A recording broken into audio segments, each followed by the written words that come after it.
Hi friends, അസ്സലാമു അലൈക്കും. Welcome to chain triples. ഞാൻ ഇന്ന് വന്നിട്ടുള്ളത് ചെറിയൊരു വീഡിയോ ആയിട്ടാണ് കേട്ടോ. അപ്പോൾ വീഡിയോയിലുള്ള ഉള്ളടക്കം എന്ന് പറയുന്നത് എൻ്റെ പ്രഗ്നൻസി സ്റ്റോറിയാണ്. പ്രഗ്നൻസി സ്റ്റോറി ഫുള്ളായിട്ട് പറയുന്നില്ല, കുറച്ച് ചെറിയ ചെറിയ പാർട്ടാക്കിക്കാണ് ചെയ്യാമെന്ന് വിചാരിച്ചു കേട്ടോ. അപ്പോൾ പ്രഗ്നൻസി സ്റ്റോറി പറയുന്നതിന് മുമ്പ് എനിക്ക് പറയാനുള്ളത് PCOD എന്ന സംഭവം ഉണ്ടായിരുന്നു. അപ്പോൾ എല്ലാവർക്കും ഇപ്പോഴത്തെ ജനറേഷൻ ആൾക്കാർക്ക് എല്ലാവർക്കും PCOD എന്ന് പറഞ്ഞാൽ എല്ലാവർക്കും അറിയുന്ന ഒരു കാര്യമാണ്. എല്ലാ കുട്ടികൾക്കും ഒരു 18 വയസ്സ് മുതലുള്ള എല്ലാ ആൾക്കാർക്കും ഉണ്ടാവുന്ന ഒരു അസുഖമാണ് PCOD എന്ന് പറയുന്നത് കേട്ടോ. പോളിസിസ്റ്റിക് ഓവറി ഡിസീസ് എന്നാണ് അതിന് ഫുൾ നെയിം എന്ന് പറയുന്നത്. അപ്പം അതെല്ലാം ഇപ്പോഴത്തെ ജനറേഷൻ കുട്ടികൾക്ക് അധികം ആൾക്കാർക്ക് ഉണ്ടാവും. ഞാൻ അതിനെപ്പറ്റി കൂടുതലായിട്ട് നിങ്ങൾക്ക് പറഞ്ഞു തരേണ്ട ഒരു ആവശ്യം ഉണ്ടെന്ന് വെച്ച് തോന്നുന്നില്ല. കാരണം വെച്ചാൽ നമ്മൾ യൂട്യൂബിലൊന്ന് തുറന്നു നോക്കിയാൽ തന്നെ PCOD നടിച്ചെടുത്തതിന് കുറേ ഡോക്ടേഴ്സും അല്ലാത്തവരും ഒക്കെ പറയുന്ന കുറേ വീഡിയോസ് ഉണ്ടാവും കേട്ടോ. ഞാൻ അതിനെപ്പറ്റി കൂടുതലായിട്ട് പറയുന്നില്ല. ഞാൻ എൻ്റെ ഒരു അനുഭവം, എനിക്ക് എങ്ങനെയാണ് PCOD ഉണ്ടായത്, PCODക്ക് മാറാൻ ഞാൻ എന്തൊക്കെ ചെയ്തത് എന്ന കുറച്ച് കാര്യങ്ങളാണ് ഞാൻ ഇതിലൂടെ പറയുന്നത് കേട്ടോ. എനിക്ക് PCOD സ്റ്റാർട്ട് ചെയ്തത് എന്ന് പറയുന്നത് കല്യാണം കഴിഞ്ഞ് ഒരു 3 മാസം കഴിഞ്ഞതിന് ശേഷമാണ്. അപ്പോൾ 3 മാസം കഴിഞ്ഞതിന് ശേഷം ഇതുപോലെ പീരിയഡ്സ് ലേറ്റ് ആയപ്പോൾ എല്ലാവരും വിചാരിക്കുന്ന പോലെ തന്നെ ഞാൻ വിചാരിച്ച് കൺസീവ് ആണെന്ന് വിചാരിച്ചു കേട്ടോ. പക്ഷേങ്കിൽ ടെസ്റ്റിംഗ് കാർഡ് കൊടുന്ന് ടെസ്റ്റ് ചെയ്തപ്പോഴാണ് കൺസീവ് അല്ല, ഇന്ന് പീരിയഡ്സ് ആണ് ലേറ്റ് ആയും ചെയ്തിരിക്കുന്നത്. അപ്പോൾ ഞാൻ ഇന്ന് കുറച്ച് ദിവസം കൂടി നോക്കാൻ പറഞ്ഞതിന് ശേഷം കുറച്ച് ദിവസം കഴിഞ്ഞപ്പോൾ തന്നെ പീരിയഡ്സ് സ്റ്റാർട്ടായി. പിന്നെ അത് കഴിഞ്ഞതിന് ശേഷം അടുത്ത മാസം ഇതേപോലെ തന്നെ ഒരു 15 ദിവസത്തോളം പീരിയഡ്സ് ലേറ്റായി. പിന്നെ അപ്പോഴും ഇതുപോലെ തന്നെ കൺസീവ് ആണെന്ന് വിചാരിച്ചു ടെസ്റ്റിംഗ് കാർഡ് കൊടുന്നു, ടെസ്റ്റ് ചെയ്തു, നെഗറ്റീവ്. പിന്നെ അതൊരു 3-4 മാസം ഇതേപോലെ തന്നെ ഒരു 15-16 ദിവസത്തോളം പീരിയഡ്സ് ലേറ്റ് ആവാൻ തുടങ്ങി. അപ്പം ഞാൻ വിചാരിച്ചു എന്തുകൊണ്ടാണ്, എനിക്കാണെങ്കിൽ പീരിയഡ്സ് ആവുന്നില്ല, അതുപോലെ ഞാൻ കൺസീവ് ആവുന്നില്ല. അപ്പോൾ കല്യാണം കഴിഞ്ഞ് ഒരു 6 മാസം 7 മാസം ആയപ്പോൾ തന്നെ കുറേ പേര് ചോദിക്കാൻ തുടങ്ങി, എന്തേ കൺസീവ് ആയിട്ടില്ല, പ്രഗ്നൻ്റ് ആയിട്ടില്ല, എന്തേ ആവുന്നില്ല, എന്തെങ്കിലും പ്രശ്നം ഉണ്ടോ എന്ന് ഒരു ചോദ്യമൊക്കെ ചോദിച്ചാൽ തുടങ്ങിയിട്ടാ. അപ്പോൾ ഞാനും യൂട്യൂബിൽ ഇതുപോലെ സെർച്ച് ചെയ്തപ്പോൾ എന്താണ് ഇങ്ങനെ പീരിയഡ്സ് ലേറ്റ് ആവാൻ കാരണം എന്ന് സെർച്ച് ചെയ്തപ്പോഴാണ് അതിൽ PCOD എന്ന സംഭവം ഞാൻ കണ്ടത്. അപ്പം അന്നത്തെ പറഞ്ഞ 4 കൊല്ലം മുമ്പ് ഈ PCOD എന്ന് പറയുന്ന സാധനം അത്ര വലിയ പോപ്പുലർ ആയിട്ടില്ല. ഇപ്പം എല്ലാ കുട്ടികൾക്കും നമ്മൾ PCOD പറയുമ്പോൾ തന്നെ എല്ലാവർക്കും അറിയുന്ന ഒരു കാര്യമാണ്. പക്ഷെ അന്ന് പറയുന്ന PCOD എന്താണെന്നോ എങ്ങനെയാണെന്നോ അതിൻ്റെ പ്രശ്നങ്ങൾ എന്താ, സിംറ്റംസ് എന്താണെന്നൊന്നും ഇച്ചറിയില്ലേനു. ബാക്കിയുള്ളവർക്ക് അറിയുന്നറിയില്ല, എനിക്കറിയില്ലേനു കേട്ടോ. അതിനെപ്പറ്റി വലിയ ധാരണ ഇല്ലേനു. നമുക്കൊരു അങ്ങനെ ഒരു കാര്യം വരുമ്പോഴല്ല നമ്മൾ അതിനെപ്പറ്റി കൂടുതൽ പഠിക്കുള്ളൂ. അപ്പോൾ ഞാനും അതേപോലെ തന്നെ യൂട്യൂബിൽ സെർച്ച് ചെയ്തു, ഗൂഗിളിൽ സെർച്ച് ചെയ്തു, എന്താണ് ഈ PCOD എന്ന സംഭവം സെർച്ച് ചെയ്തപ്പോഴാണ് ഇങ്ങനെ കുറച്ച് സിംറ്റംസും അതേപോലെ അതിന് വരുന്ന നമ്മളെ ശരീരത്തിൽ വരുന്ന മാറ്റങ്ങളും ഒക്കെ ഞാൻ അറിഞ്ഞത്. അപ്പം അതിൽ പറയുന്ന സിംറ്റംസ് മുഴുവനായിട്ടൊന്നും വെച്ചില്ല. ചാകപ്പാടുണ്ടായിരുന്നത് എന്താ വെച്ചാൽ കുറച്ച് വണ്ണം വെച്ചിട്ടുണ്ടായിരുന്നു. അതും ഒരുപാട് പൊണ്ണത്തടി ഒന്നും ആയിട്ടില്ല, കുറച്ച് ഇക്കാണ്ട് വണ്ണം വെച്ചിട്ടുണ്ടായിരുന്നു. അതുപോലെ പീരിയഡ്സ് ലേറ്റായി. ഈ ഒരു 2 സിംറ്റംസ് വെച്ചുണ്ടായിട്ടുള്ളൂ കേട്ടോ. കുറേ പേർക്ക് വേറെ അതിനായിട്ടില്ല, ഓരോരുത്തരുടെ ശരീരത്തിൽ വേറെ രീതിയിലായിരിക്കും ഇത് എഫക്റ്റ് ചെയ്യുക. ഇങ്ങനെയും PCOD ഉണ്ടായപ്പോൾ പീരിയഡ്സ് ലേറ്റായി, അതുപോലെ കുറച്ച് വണ്ണം വെച്ചും ചെയ്തിട്ടുണ്ടായിരുന്നു. അപ്പോൾ PCODനെ കുറിച്ചായിട്ട് ഞാൻ കൂടുതലായിട്ട് പറയുന്നില്ല. ഞാൻ നേരത്തെ പറഞ്ഞ പോലെ നമ്മളെ യൂട്യൂബിലൊക്കെ ഒരുപാട് വീഡിയോസ് ഉണ്ട് അതിനെ കുറിച്ച്. അപ്പം ഞാനായിട്ട് പറഞ്ഞതിൻ്റെ ഒരു ആവശ്യമില്ല കേട്ടോ, അതുകൊണ്ടാണ് അതിനെ പറ്റി പറയാത്തത്. ഡോക്ടറോട് ചോദിച്ചു എന്തുകൊണ്ടാണ് ഇങ്ങനെ PCOD ഉണ്ടാവാൻ കാരണം എന്ന് ചോദിച്ചപ്പോഴാണ് ഡോക്ടർ പറഞ്ഞു, നമ്മളെ ലൈഫ് സ്റ്റൈൽ, നമ്മളെ ഭക്ഷണത്തിലുള്ള ഓരോ മാറ്റങ്ങൾ കൊണ്ടാണ് ഈ PCOD എന്ന് പറയുന്നത് ഉണ്ടാകുന്നത് എന്ന് പറഞ്ഞു കേട്ടോ. അപ്പം ഞാൻ ചോദിച്ചു കൺസീവ് ആകാനും ബുദ്ധിമുട്ടുണ്ടാവുമോ എന്ന് ചോദിച്ചപ്പോഴാണ് ഡോക്ടറും പറഞ്ഞു കൺസീവ് ആവാൻ സാധ്യത കുറവായിരിക്കും, ഈ ഒരു PCOD ഉള്ള സമയത്ത് കൺസീവ് ആവൂല എന്ന് പറഞ്ഞു കേട്ടോ. അപ്പം അതുകൊണ്ട് കേട്ടപ്പോൾ ഭയങ്കര ടെൻഷനായി. അപ്പോൾ ഞാൻ ഡോക്ടറിനോട് പറഞ്ഞു അത്ര വലിയ ടെൻഷൻ അടിക്കേണ്ട കാര്യമൊന്നുമില്ല, ഞാൻ തരാം, കുറച്ച് മെഡിസിൻ തരാം, ആ മെഡിസിൻ കഴിക്കുക, അതുപോലെ തന്നെ ഞാൻ പറയുന്ന കാര്യങ്ങൾ അതുപോലെ ചെയ്യുക, എന്നാൽ എന്തായാലും PCOD മാറി കൺസീവ് ആകും എന്ന് പറഞ്ഞു കേട്ടോ. അപ്പം അങ്ങനെ PCOD മാറാൻ പിന്നെ ഞാൻ ചെയ്തത് എന്താ വെച്ചാൽ രാവിലെ എണീറ്റ ഉടനെ തന്നെ കറുകാപ്പട്ട പൊടിച്ചേക്കാണ്ട് അതിൻ്റെ 1 സ്പൂൺ പൊടി ഇട്ടതിന് ശേഷം ഒരു ഗ്ലാസ് വെള്ളത്തിൽ നല്ലോണം തിളപ്പിച്ചുകാണ്ട് കുടിക്കുക. വെറും വയറ്റിൽ അങ്ങനെ കുടിച്ചിട്ടുണ്ടായിരുന്നു. പിന്നെ അതുപോലെ ഫുഡ് നല്ല കൺട്രോൾ ചെയ്തു. ഫുഡ് കൺട്രോൾ ചെയ്യാൻ പട്ടിണി കിടക്കല്ല ഞാൻ ഉദ്ദേശിച്ചത്, നമ്മൾ പുറത്തുനിന്നില്ല ഫുഡ് കാര്യങ്ങൾ, അതുപോലെ കൂടുതൽ കൊഴുപ്പുള്ള ഫുഡ് ഐറ്റംസ് ഒക്കെ ഉണ്ടാവുമല്ലോ, അതൊക്കെ മാക്സിമം കുറച്ചിട്ട് നല്ല ഹെൽത്തി ആയിട്ടുള്ള ഫുഡ് മാത്രം കഴിക്കുക. അങ്ങനെയാണ് ഡോക്ടർ എനിക്ക് പറഞ്ഞു തന്നത്. പിന്നെ അതുപോലെ കൂടുതൽ തടിയുള്ള ആൾക്കാരാണെന്നുണ്ടെങ്കിൽ എക്സസൈസ് ചെയ്തേക്കാണ്ട് വണ്ണം കുറക്കുക. പക്ഷെ പിന്നെ അത്രമാത്രം ഞാൻ തടി വെച്ചിട്ടില്ല. ഒരു 50 kg വരെ ഞാൻ പോയിട്ടുള്ളൂ കേട്ടോ. പക്ഷെ കൂടുതലായിട്ട് ഞാൻ തടി വെച്ചിട്ടൊന്നുമില്ല. ചില ആൾക്കാരെന്ന് പറഞ്ഞാൽ നല്ലോണം തടി ഉണ്ടാവും, പൊണ്ണത്തടിയൊക്കെ വരും. പക്ഷെ ആ ഒരു സിറ്റുവേഷൻ ഒന്നും ഉണ്ടായിട്ടില്ല. പക്ഷെ മെയിൻ ആയിട്ടുണ്ടായിരുന്ന പ്രോബ്ലം എന്ന് പറയുന്നത് ഈ ഒരു പീരിയഡ്സ് ലേറ്റ് ആവാതോ ഒരു 15-20 ദിവസം, അതിന് കൂടുതലും ആയിട്ടില്ല കുറവായിട്ടില്ല, അങ്ങനെയായിരുന്നു കേട്ടോ. ഒരു 15-ന്റെയും 20-ന്റെയും ഇടയിലായിരുന്നു പീരിയഡ്സ് ആയിൻ്റെത്. അത്രേ പ്രശ്നങ്ങളേ ഉള്ളൂ. അപ്പോൾ ഡോക്ടറോട് ഞാൻ പറഞ്ഞപ്പോൾ ഡോക്ടർ പറഞ്ഞു അത് എൻ്റെ ഒരു ഓവറിയിലേ ഉള്ളൂ ഈ ഒരു PCOD എന്ന പ്രശ്നം.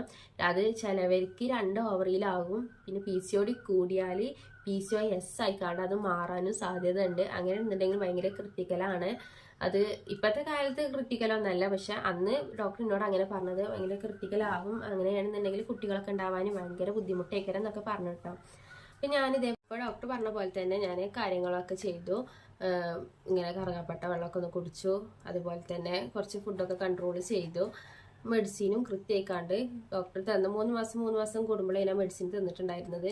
അത് കൃത്യമായിട്ട് എല്ലാ ദിവസവും മുടങ്ങാതെ കുടിച്ചു. അങ്ങനെ എൻ്റെ PCOD മാറി. അപ്പം ഇന്നത്തെ വീഡിയോ എത്ര ഉള്ളോ, ഞാൻ ഇനിയും അടുത്ത പാർട്ടായിക്കാണ്ട് ഇതിൻ്റെ പാർട്ട് 2 ആയിക്കാണ്ട് ചെയ്യാൻ ഞാൻ കൺസീവ് ആയത് എങ്ങനെയാണ് നിന്റെ കുറച്ച് കാര്യങ്ങളും ഞാൻ പറയാം കേട്ടോ. എൻ്റെ 3 മക്കള് ഒരുമിച്ച് എങ്ങനെ കിട്ടിയത് നിന്റെ കാര്യങ്ങളൊക്കെ ആ വീഡിയോയിൽ പറയാം. ഇന്നത്തെ വീഡിയോ എല്ലാവർക്കും ഇഷ്ടമായെന്ന് വിചാരിക്കുന്നു. നിങ്ങൾക്ക് PCODനെ പറ്റി കൂടുതലും ഇനി അറിയണം എന്നുണ്ടെങ്കിൽ കമൻറ്റ് ബോക്സിൽ പറയാം. അപ്പം ഞാൻ ഇൻഷാല്ലാ അതിനായിട്ടുള്ള അതിൻ്റെ സിംറ്റംസും കുറച്ച് ടിപ്പും കാര്യങ്ങളും ഒക്കെ ഞാൻ പറഞ്ഞു തരാം. അപ്പോൾ ഇതൊക്കെ മാറിയതിന് ശേഷം 2-3 മാസത്തോളം 4 മാസമൊക്കെ വെച്ച് പീരിയഡ്സ് റെഗുലറായിക്കാണ്ട് വന്നിട്ടുണ്ടായിരുന്നത് കുഴപ്പമൊന്നുമില്ലാതെ പോയിക്കൊണ്ടിരിക്കുന്നു കേട്ടോ. ആ ഒരു ടൈമിലാണ് ഞങ്ങളുടെ ഈ വീടിൻ്റെ, അതായത് പടപ്പറമ്പത്തെ വീടിൻ്റെ ഹൗസ് വാമിങ് വന്നത്. ഹൗസ് വാമിങ്ങിനാണെങ്കിൽ കുറച്ച് പണി ഇവിടെ അല്ലറ ചില്ലറ വീട് പണിയൊക്കെ ഉണ്ടായിരുന്നു. അങ്ങനെ ഒരു 2 ആഴ്ചത്തോളം ഞങ്ങളിങ്ങനെ എന്നും രാവിലെ വരും വൈകുന്നേരം പോകും, അങ്ങനെ ഒരു രീതിയിലായിരുന്നു. അപ്പം ആ ഒരു ഇതിൽ തന്നെ 2 ആഴ്ചൻ്റെ ഉള്ളിൽ പീരിയഡ്സ് ലേറ്റായി. ഞാൻ വിചാരിച്ചു എന്ത് ഇതുവരെ പീരിയഡ്സ് ഫുള്ള് റെഗുലർ ആയിക്കാണ്ടാണല്ലോ പോയിക്കൊണ്ടിരിക്കുന്നത്, പിന്നെ ഇപ്പം എന്താ പെട്ടെന്നൊരു ഇങ്ങനെ ലേറ്റ് ആയതെന്ന് വിചാരിച്ചു. അപ്പോൾ പിന്നെ ഞാനും ഈ ഒരു വീട് പണീൻ്റെ ആ തിരക്കിലായതുകൊണ്ട് തന്നെ ഞാൻ അത്ര വലിയ കാര്യമാക്കിയില്ല. അപ്പോൾ ഞാൻ വിചാരിച്ചു എന്നാൽ PCOD പിന്നെ ഉണ്ടായിട്ടുണ്ടാകും എന്ന് വിചാരിച്ചിട്ടാണ് ഞാൻ നിന്നത് കേട്ടോ. അങ്ങനെ ഇരിക്കുകയാണ് കുറച്ച് ദിവസം കൂടി കഴിഞ്ഞതിന് ശേഷം ചെറിയൊരു സ്പോട്ടിങ് പോലെ വന്നിട്ടുണ്ടായിരുന്നു കേട്ടോ. അപ്പം ഞാൻ വിചാരിച്ചു എന്നാൽ ബ്ലഡ് കമ്മി ഉണ്ടാവും, ബ്ലഡ് ഓൾവേസ് ആയി തന്നെ കമ്മിയുള്ള ആളാണ് ഞാൻ. അപ്പോൾ ബ്ലഡ് തീരെ ഉണ്ടാവില്ലേക്കരും, അതുകൊണ്ടായിരിക്കും ഇങ്ങനെയെന്ന് വിചാരിച്ചു. ഞാൻ അത്ര വില കാര്യമാക്കിയില്ല. അത് കഴിഞ്ഞതിന് ശേഷം ഹൗസ് വാമിംഗ് ഒക്കെ കഴിഞ്ഞു. ഹൗസ് വാമിംഗ് കഴിഞ്ഞതിന് ശേഷം എല്ലാ പരിപാടിയും ഇതേപോലെ തന്നെ, അതുവരെ പീരിയഡ്സ് ആയിട്ടില്ല കേട്ടോ. അങ്ങനെ ഇരിക്കുകയാണ്. ഹൗസ് വാമിങ് കഴിഞ്ഞ് ഒരാഴ്ച കഴിഞ്ഞതിന് ശേഷം മോർണിംഗിൽ എണീക്കുമ്പോൾ ഭയങ്കര വോമിറ്റിംഗ് ആയിരുന്നു. എനിക്ക് എന്ത് കഴിച്ചാലും ഛർദ്ദിക്കുക, അങ്ങനെ ഒരു രീതി വന്നു. ഭയങ്കര വോമിറ്റിംഗ് ഉണ്ടായിരുന്നു. അപ്പോൾ ഞാൻ വിചാരിച്ചു എന്തെങ്കിലും ഒരു പെട്ടെന്ന് ആദ്യത്തെ ദിവസം വോമിറ്റിംഗ് ഉണ്ടായപ്പോൾ ഞാൻ അത്ര വലിയ കാര്യമാക്കിയില്ല കേട്ടോ. ഇനി എന്തെങ്കിലും ഫുഡിന് എന്തെങ്കിലും പ്രശ്നം ഉണ്ടായതുകൊണ്ട് ഏക്കരെന്ന് വിചാരിച്ചു. അത് കഴിഞ്ഞതിന് ശേഷം തുടർന്ന് 2-3 ദിവസം ഇതേപോലെ ഒരു വോമിറ്റിങ്ങും കാര്യങ്ങളൊക്കെ വന്നപ്പോൾ ഞാൻ കാക്കുവിനോട് പറഞ്ഞു ചെറിയൊരു സംശയമുണ്ട്, കൺസീവ് ആയിട്ടുണ്ടോ, നമുക്കൊന്ന് ചെക്ക് ചെയ്യാമെന്ന് പറഞ്ഞു കേട്ടോ. അപ്പോൾ അങ്ങനെ ചെക്ക് ചെയ്ത് നോക്കിയപ്പോൾ പോസിറ്റീവാണ്. അപ്പോൾ ഭയങ്കര സന്തോഷമായിരുന്നു. കാരണം എന്ന് വെച്ചാൽ ഞങ്ങൾ 3 ദിവസം ഒരു 1.5 കല്യാണം കഴിഞ്ഞിട്ട് 1.5 കൊല്ലത്തോളം ആയിട്ടുണ്ടാവും കേട്ടോ. ഈ ഒരു കാര്യങ്ങളൊക്കെ കഴിഞ്ഞപ്പോൾ 1.25 കൊല്ലത്തോളമൊക്കെ ആയിട്ടുണ്ട്. അപ്പം അതിനുശേഷം കുറേ ആൾക്കാരെത്തുന്നത് പ്രഗ്നൻ്റ് ആയില്ല, എന്തെങ്കിലും പ്രശ്നമുണ്ടോ, പിന്നെ അതിൻ്റെ ഇടയിൽ ഈ PCOD എന്ന സംഭവം ഒക്കെ പാടെ ആയപ്പോൾ തന്നെ പിന്നെ ഇങ്ങനെ ഒരു പ്രഗ്നൻ്റ് ആണെന്ന് അറിഞ്ഞപ്പോൾ ഭയങ്കര ഒരു സന്തോഷമായിട്ടോ. ഞാൻ കാക്കുനോട് വന്നുകൊണ്ട് പറഞ്ഞു ടെസ്റ്റ് ചെയ്തപ്പോൾ പോസിറ്റീവാണ് എന്ന് പറഞ്ഞ അപ്പം തന്നെ ഞങ്ങൾ കാക്കുവിൻ്റെ വീട്ടിൽ എല്ലാവരോടും വിളിച്ച് പറഞ്ഞു. അതുപോലെ തന്നെ എൻ്റെ വീട്ടിലും എല്ലാവരോടും വിളിച്ച് പറഞ്ഞു കേട്ടോ. അപ്പോൾ ഓൽക്കൊക്കെ ഭയങ്കര ഹാപ്പിയായി. കുറേ ആയാലും കല്യാണം കഴിഞ്ഞിട്ട് ആ ഒരു ഇതിൽ ഓൽക്ക് എല്ലാവർക്കും ഹാപ്പി ആയിട്ടോ. പിന്നെ നെക്സ്റ്റ് സ്റ്റെപ്പ് എന്ന് പറയുന്നത് ഡോക്ടറെ പോയിക്കാണ് കൺസിഡർ ചെയ്യാമെന്നാണ്. ഞങ്ങൾ എത്തിയില്ല ഒരു ഡോക്ടറെ അടുത്തേക്ക് തന്നെ പോയത്. ഡോക്ടറെ അടുത്തേക്ക് പോയിക്കാണ്ട് കാര്യങ്ങൾ ഇങ്ങനെ പറഞ്ഞു. അപ്പോൾ ഡോക്ടർ പറഞ്ഞു ടെസ്റ്റിംഗ് കാർഡ് കൊടുത്തപ്പോൾ ആ പോസിറ്റീവാണ്, കുഴപ്പമൊന്നുമില്ല എന്നൊക്കെ പറഞ്ഞു. അപ്പോൾ അത്യാവശ്യം അപ്പോഴൊക്കെ നല്ല വോമിറ്റിംഗ് ഉണ്ട്. അപ്പോൾ ഡോക്ടറെ അടുത്ത് പോയപ്പോൾ ഡോക്ടർ മെഡിസിനൊക്കെ തന്നതിന് ശേഷം ഞങ്ങളോട് പറഞ്ഞു ഒരു ഒരാഴ്ച അല്ലെങ്കിൽ 2 ആഴ്ച കഴിഞ്ഞിട്ട് മെഡിസിൻ കഴിഞ്ഞതിന് ശേഷം വരാൻ പറഞ്ഞ് സ്കാനിങ് എടുക്കാൻ, ഡേറ്റ് സ്കാനിങ് എടുക്കാൻ, എത്രത്തോളം അയക്കണേ, കുട്ടിക്ക് എത്രത്തോളം വളർച്ച അയക്കണേ, എത്ര ആയി, പ്രഗ്നൻ്റ് ആയിട്ടെന്നൊക്കെ അറിയാൻ നമുക്ക് അത്ര വല്ല ക്ലിയർ ഇല്ലല്ലോ, എത്ര എന്നാണ് ആയതെന്നൊന്നും അറിഞ്ഞൂടാ. അപ്പോൾ നമുക്ക് ഡേറ്റ് സ്കാനിങ്ങിന് ചെല്ലാൻ പറഞ്ഞു. അങ്ങനെ ആഴ്ച കഴിഞ്ഞപ്പോൾ ഇതേപോലെ തന്നെ ചെറിയൊരു സ്പോട്ടിങ് പോലെ ബ്ലീഡിങ് വന്നു. അപ്പോൾ ഞാൻ കാക്കുനോട് പറഞ്ഞപ്പോൾ ഞങ്ങൾ ഡോക്ടറെ അടുത്തേക്ക് പോകാമെന്ന് പറഞ്ഞതിന് ശേഷം അങ്ങനെ പോയി ഡോക്ടറെ അടുത്തേക്ക് പോയി. അപ്പോഴാണ് ആദ്യം ഉണ്ടായിരുന്ന ഒരു സ്പോട്ടിങ് പോലെ ബ്ലീഡിങ് വന്നതും ഞാൻ ഡോക്ടറിനോട് പറഞ്ഞു കേട്ടോ. അപ്പോൾ ഡോക്ടർ പറഞ്ഞു നമുക്കൊന്ന് ഇപ്പോൾ തന്നെ സ്കാനിങ് ചെയ്ത് നോക്കാൻ പറഞ്ഞതിന് ശേഷം സ്കാനിങ് ചെയ്ത് നോക്കി. സ്കാനിങ് ചെയ്ത് നോക്കിയപ്പോഴാണ് നമ്മൾ ഡേറ്റ് വെച്ച് നോക്കുകയാണെന്നുണ്ടെങ്കിൽ ഒരു 8 ആഴ്ചൻ്റെ വളർച്ച ഉണ്ടാവണം കുട്ടിക്ക്. 8 അല്ലെങ്കിൽ 10 ആഴ്ചൻ്റെ വളർച്ചയാണ് കുട്ടിക്ക് ആവശ്യമുള്ളത്. പക്ഷേ സ്കാനിങ്ങിൽ റിസൾട്ടിൽ 6 ആഴ്ചൻ്റെ വളർച്ചയുള്ളൂ. അപ്പോൾ ഡോക്ടർ പറഞ്ഞു കുഴപ്പമൊന്നുമില്ല, അത് PCOD ഉണ്ടായിരുന്ന ആളല്ല, അപ്പോൾ ഓവുലേഷനൊക്കെ ബാക്കൊക്കെ ആയതുകൊണ്ടായിരിക്കും ഡേറ്റ് ഇങ്ങനെ വ്യത്യാസം വന്നത്. നമുക്കൊരു 2 ആഴ്ച കൂടി കഴിഞ്ഞിട്ട് ഒരട്ടം കൂടി സ്കാനിങ് ചെയ്ത് നോക്കാമെന്ന് പറഞ്ഞു. കുറച്ച് മെഡിസിനും കാര്യങ്ങളും തന്നും ചെയ്തു. അതിനുശേഷം 2 ആഴ്ച കഴിഞ്ഞിട്ട് ഞങ്ങൾ പോയി. അപ്പോഴും സ്കാനിങ് ചെയ്തപ്പോൾ ഇതേപോലെ തന്നെ വലിയ മാറ്റമൊന്നുമില്ല, 6 ആഴ്ചൻ്റെ വളർച്ചനെ ഉള്ളായിരുന്നു. പിന്നെ ഞങ്ങളൊരു സമാധാനത്തിന് ഡോക്ടർ പറഞ്ഞു ഒരട്ടം കൂടി നമുക്കൊന്ന് സ്കാനിങ് ചെയ്ത് നോക്കാം എന്ന് പറഞ്ഞതിന് ശേഷം 3ാമത്തെ സ്കാനിങ്ങും ചെയ്തു. ആ സ്കാനിങ് ചെയ്തപ്പോഴും ഇതുപോലെ തന്നെ വലിയ മാറ്റമൊന്നുമില്ല, 6 ആഴ്ചൻ്റെ വളർച്ചനെ ഉള്ളായിരുന്നു. അപ്പോൾ ഡോക്ടർ പറഞ്ഞു ഇനി ഇത് വെച്ചുകൊണ്ടിരിക്കാൻ പറ്റൂല, നമുക്കിത് അബോർട്ട് ചെയ്ത് കളയാം, അല്ലാന്നുണ്ടെങ്കിൽ ഇച്ച് പ്രോബ്ലം ആവുമെന്ന് പറഞ്ഞു. എന്നുവെച്ചാൽ നമ്മളെ ഗർഭാശയത്തിൽ ഇങ്ങനെ ഇത് വെച്ചുകൊണ്ടിരിക്കുകയാണെന്നുണ്ടെങ്കിൽ അത് പിന്നെ പൊഴുപ്പ് വന്നിക്കാണ്ട് കുറേ ക്രിട്ടിക്കലാകും, അതുകൊണ്ട് നമുക്കിത് അബോർട്ട് ചെയ്ത് കളയണമെന്നും പറഞ്ഞു. അങ്ങനെ അബോർട്ട് ചെയ്ത് കളയാനുള്ള ഒരു രീതിയിലായതുകൊണ്ട് ഞങ്ങളത് അബോർട്ട് ചെയ്ത് കളയാമെന്ന് വിചാരിച്ചു. അവിടെ അപ്പം തന്നെ അഡ്മിറ്റ് ആയതിന് ശേഷം മെഡിസിന് വെച്ചു, അത് അങ്ങനെ കളഞ്ഞു. എല്ലാവർക്കും പ്രഗ്നൻ്റ് ആയതേ അറിഞ്ഞിട്ടുള്ളൂ, അബോർട്ടായി പോയത് വല്ലാതെ ആരും അങ്ങോട്ട് അറിഞ്ഞിട്ടില്ലേനും. അപ്പോൾ റിലേറ്റീവ്സും കുറച്ച് ആൾക്കാരൊക്കെ ചോദിക്കാൻ തുടങ്ങി എത്ര മാസമായി എന്നൊക്കെ ചോദിച്ചപ്പോൾ ഞങ്ങളപ്പോൾ പറഞ്ഞു ഇങ്ങനെ അബോർട്ടായി പോയിട്ടുണ്ട് എന്ന് പറഞ്ഞു. അപ്പോൾ പിന്നെ ഓൾക്ക് മുഖത്തൊരു സഹതാപം, അങ്ങനെ ഒരു സിറ്റുവേഷനൊക്കെ ഞങ്ങൾ കണ്ടു കേട്ടോ. അങ്ങനെ ഇരിക്കെ ഈ ഒരു അബോർഷൻ ആയതിന് ശേഷം 1 മാസം കഴിഞ്ഞിട്ട് ഞാൻ വീണ്ടും കൺസീവായി. ആ കൺസീവ് ആയതിന് ശേഷം നമുക്ക് ഡോക്ടറെ അടുത്ത് ഇതേപോലെ തന്നെ കാക്കുവിൻ്റെ ഫാമിലിക്ക് വിളിച്ച് പറഞ്ഞു, എൻ്റെ ഫാമിലിക്ക് വിളിച്ച് പറഞ്ഞു. അപ്പോൾ എല്ലാവർക്കും സന്തോഷമാവുമല്ലോ വിചാരിച്ചിട്ട് ഞങ്ങൾ ഈ വിളിച്ച് പറയുന്നത് കേട്ടോ. ഞങ്ങളങ്ങനെ വീണ്ടും ഡോക്ടറെ അടുത്തേക്ക് പോയി. ഡോക്ടറെ പോയി കാണിച്ചപ്പോൾ ഡോക്ടർ ആദ്യം പറഞ്ഞു ഇങ്ങനെ പറ്റൂല കേട്ടോ, അത് ഒരു ആദ്യത്തെ പ്രഗ്നൻ്റ് ആയിക്കാണ്ട് അത് അബോർട്ടായി പോയതിന് ശേഷം ഒരു 3 മാസമെങ്കിലും റെസ്റ്റ് വേണമായിരുന്നു, എന്നിട്ട് അടുത്ത ഒരു പ്രഗ്നൻസി നമുക്ക് ആലോചിക്കാൻ പറ്റുള്ളൂ എന്ന് അപ്പോൾ ഡോക്ടർ പറഞ്ഞിട്ടുണ്ടായിരുന്നു. അപ്പോൾ ഞങ്ങളും അത്ര വല്ല ഒന്നും കാര്യമാക്കിയിട്ടില്ലേനു. പിന്നെ ഡോക്ടർ പറഞ്ഞു നമുക്ക് എന്തായാലും നോക്കാമെന്ന് പറഞ്ഞതിന് ശേഷം ഇതേപോലെ 2 ആഴ്ചക്ക് മെഡിസിൻ തന്നു. അത് കഴിഞ്ഞതിന് ശേഷം ഡേറ്റ് സ്കാനിങ് ചെല്ലാൻ പറഞ്ഞു. അപ്പോൾ ഞാൻ വിചാരിച്ചാൽ കുഴപ്പമൊന്നും ഉണ്ടാവില്ല, കാരണം എന്താ വെച്ചാൽ അന്ന് ആദ്യത്തെ പ്രഗ്നൻ്റ് പോകാൻ കാരണം തന്നെ ഞങ്ങൾ ശ്രദ്ധ എന്ന കാര്യമില്ലേനു. കാരണം വെച്ചാൽ ഞാൻ പീരിയഡ്സ് ലേറ്റ് ആയപ്പോൾ എന്തെങ്കിലും നോക്കാമായിരുന്നു. അപ്പോൾ ഞാൻ PCOD ആണെന്ന് വിചാരിച്ചത്. വീടിൻ്റെ പണിൻ്റെ തിരക്കിലായതുകൊണ്ട് ഞാൻ അത്ര വല്ല കാര്യമാക്കിയില്ല, PCOD ഉണ്ടായിട്ടുണ്ടാവും എന്ന് വിചാരിച്ചുകൊണ്ടാണ് അത് അന്ന് അത്ര ശ്രദ്ധിച്ചില്ല. അതുപോലെ തന്നെ ഈ സ്റ്റെപ്പ് ഇറങ്ങി വന്നപ്പോഴും അതുപോലെ ഈ ഓട്ടോയിൽ വന്നപ്പോഴൊന്നും ഞാൻ അത്ര വല്ല കാര്യമാക്കിയിട്ടില്ലേനു. അപ്പോൾ ഇത് 2ാമത്തെ പ്രഗ്നൻസിയിൽ അങ്ങനെ കുഴപ്പമൊന്നുമില്ല, ഞാൻ വീട്ടിൽ തന്നെ ഉള്ളത്, വേറെ പുറത്തേക്കൊന്നും പോകണമൊന്നുമില്ല, അപ്പോൾ റെസ്റ്റ് തന്നെയാണല്ലോ, അപ്പോൾ കുഴപ്പമൊന്നും ഉണ്ടാവില്ല എന്ന് വിചാരിച്ചത്. അല്ലെങ്കിൽ സ്കാനിങ് ചെന്നു. സ്കാനിങ് ചെയ്തപ്പോൾ ഇതേ സിറ്റുവേഷൻ തന്നെ, ഒരു മാറ്റമില്ല. 2 ആഴ്ചത്തെ വളർച്ച, ഒരു 8 ആഴ്ചൻ്റെ വളർച്ച ഇല്ലോടത്ത് 6 ആഴ്ചൻ്റെ വളർച്ചയുള്ളൂ, 6-7 ആഴ്ചൻ്റെ വളർച്ച ഉണ്ടായിട്ടുള്ളൂ എന്ന് പറഞ്ഞു. ആദ്യത്തെ പ്രഗ്നൻസിയിൽ സ്കാനിങ്ങിൽ ചെറിയൊരു കുട്ടീൻ്റെ ഡോട്ട് ഉണ്ടായിരുന്നു. ഇത് ഡോട്ടില്ലാതെ ആ ഒരു കുട്ടി കിടക്കുന്ന സാക്ക് ഉണ്ടാവില്ല, സഞ്ചി എന്ന് പറയുന്നത്, അത് മാത്രമേ ഉണ്ടായിട്ടുള്ളൂ കേട്ടോ. അപ്പോഴും ഡോക്ടർ പറഞ്ഞു എന്നാൽ ഇതേപോലെ തന്നെ ആയിരിക്കും, നമുക്ക് 1 ആഴ്ചയും കൂടി കഴിഞ്ഞിട്ട് നോക്കാമെന്ന് പറഞ്ഞു.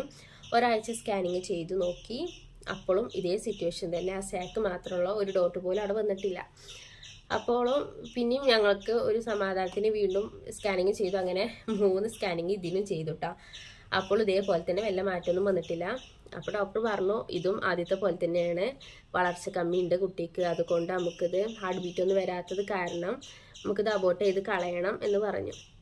അപ്പോൾ ഞങ്ങൾക്ക് ഡോക്ടറെ പറയുന്നിടത്ത് എന്തെങ്കിലും പ്രശ്നമുണ്ടോ, അതെ ഡോക്ടറിന് എന്തെങ്കിലും മിസ്റ്റേക്ക് പറ്റിയതാണോ എന്ന് അറിഞ്ഞിട്ട് അങ്ങനെയാണ് വിചാരിച്ചത് ഞങ്ങൾ വേറെ പോയി കണ്ട് ഡോക്ടറെ പോയി കൺസിഡർ ചെയ്തു. അപ്പോഴും അവിടുത്തെ ഡോക്ടറും ഈ ഒരു കാര്യം തന്നെയാണ് പറഞ്ഞത്, ഇതേപോലെ തന്നെയാണ്, വലിയ മാറ്റമൊന്നുമില്ല, ഇങ്ങനെ അബോർട്ട് ചെയ്ത് കളയണമെന്ന് പറഞ്ഞു. അപ്പോൾ പിന്നെ ഞങ്ങൾ ആദ്യം വന്ന ഡോക്ടറേക്ക് തന്നെ വന്നു. എന്നിട്ട് അബോർട്ട് ചെയ്ത് കളയണം എന്ന് പറഞ്ഞപ്പോൾ എന്നായിക്കോട്ടെ അബോർട്ട് ചെയ്ത് കളയാം എന്ന് പറഞ്ഞു.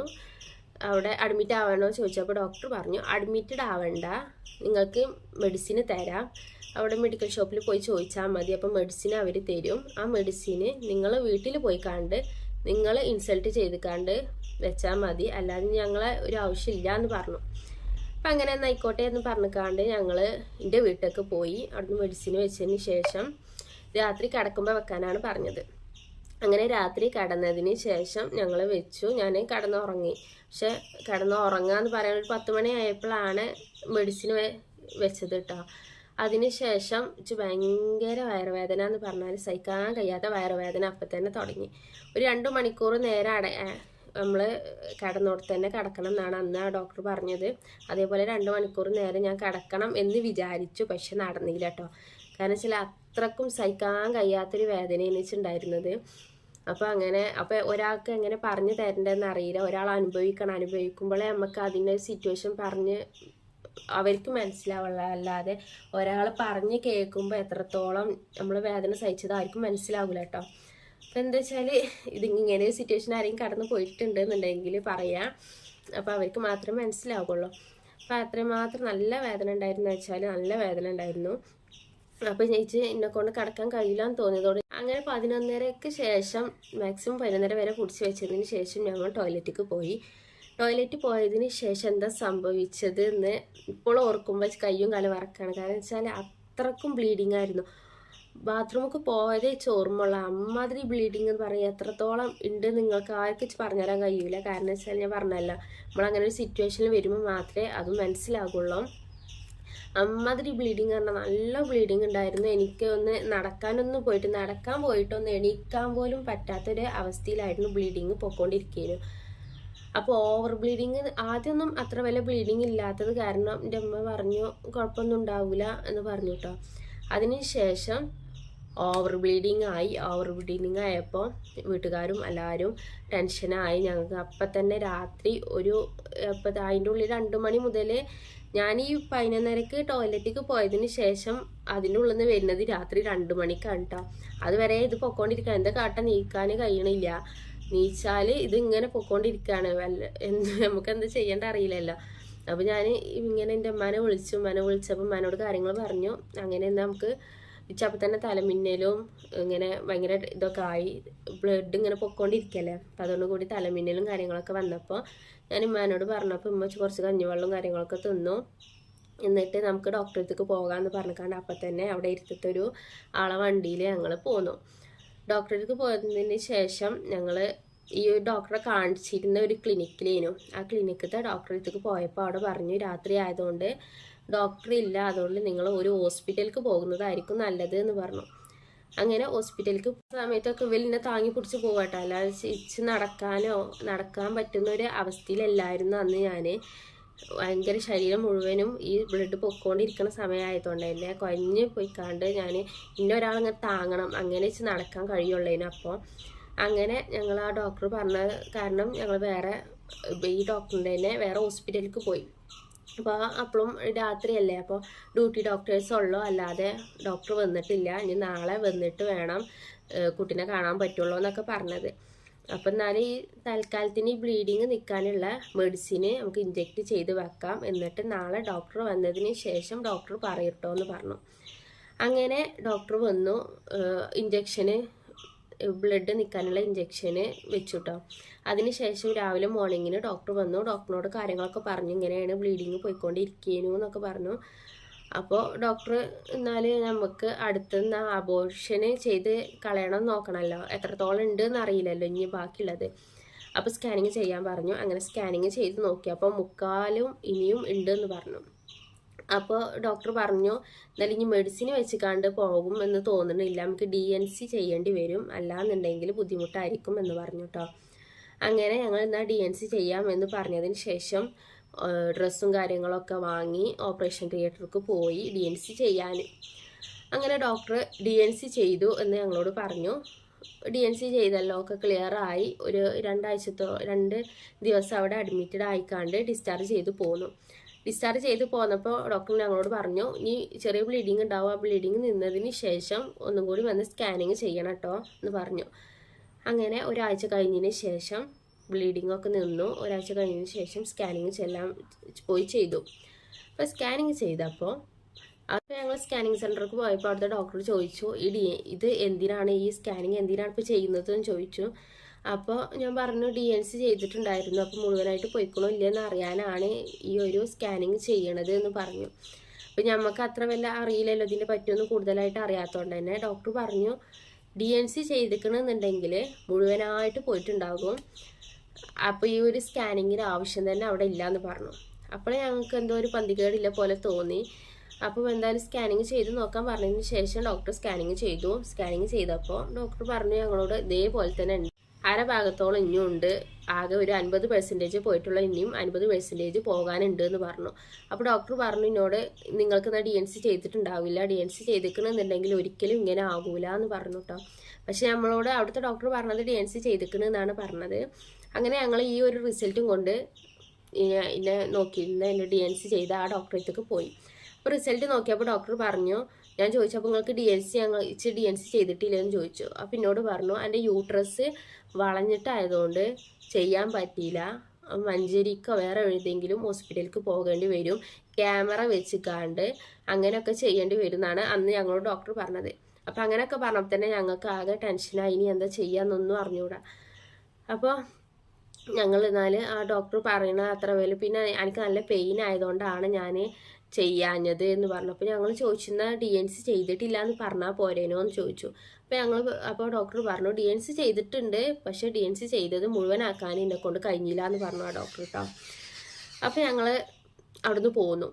അവിടുന്ന് ഡോക്ടറിനോട് പറഞ്ഞു കാണ്ട് ഞങ്ങൾ വേറെ ഡോക്ടറെ അടുത്ത് പോവാണ് പറഞ്ഞു കാണ്ട് അവിടുന്ന് പോകുന്നതിന് ശേഷം വേറെ ഒരു പ്രൈവറ്റ് ഹോസ്പിറ്റലിലേക്ക് പോയി. പ്രൈവറ്റ് ഹോസ്പിറ്റലിൽ പോയിക്കാണ്ട് കാര്യങ്ങളൊക്കെ പറഞ്ഞതിന് ശേഷം റിസൾട്ടും കാര്യങ്ങളൊക്കെ ഈ ഹോസ്പിറ്റലിലത്തെ വലിയ ഡോക്ടറെ അടുത്തേക്ക് കൊടുത്തു.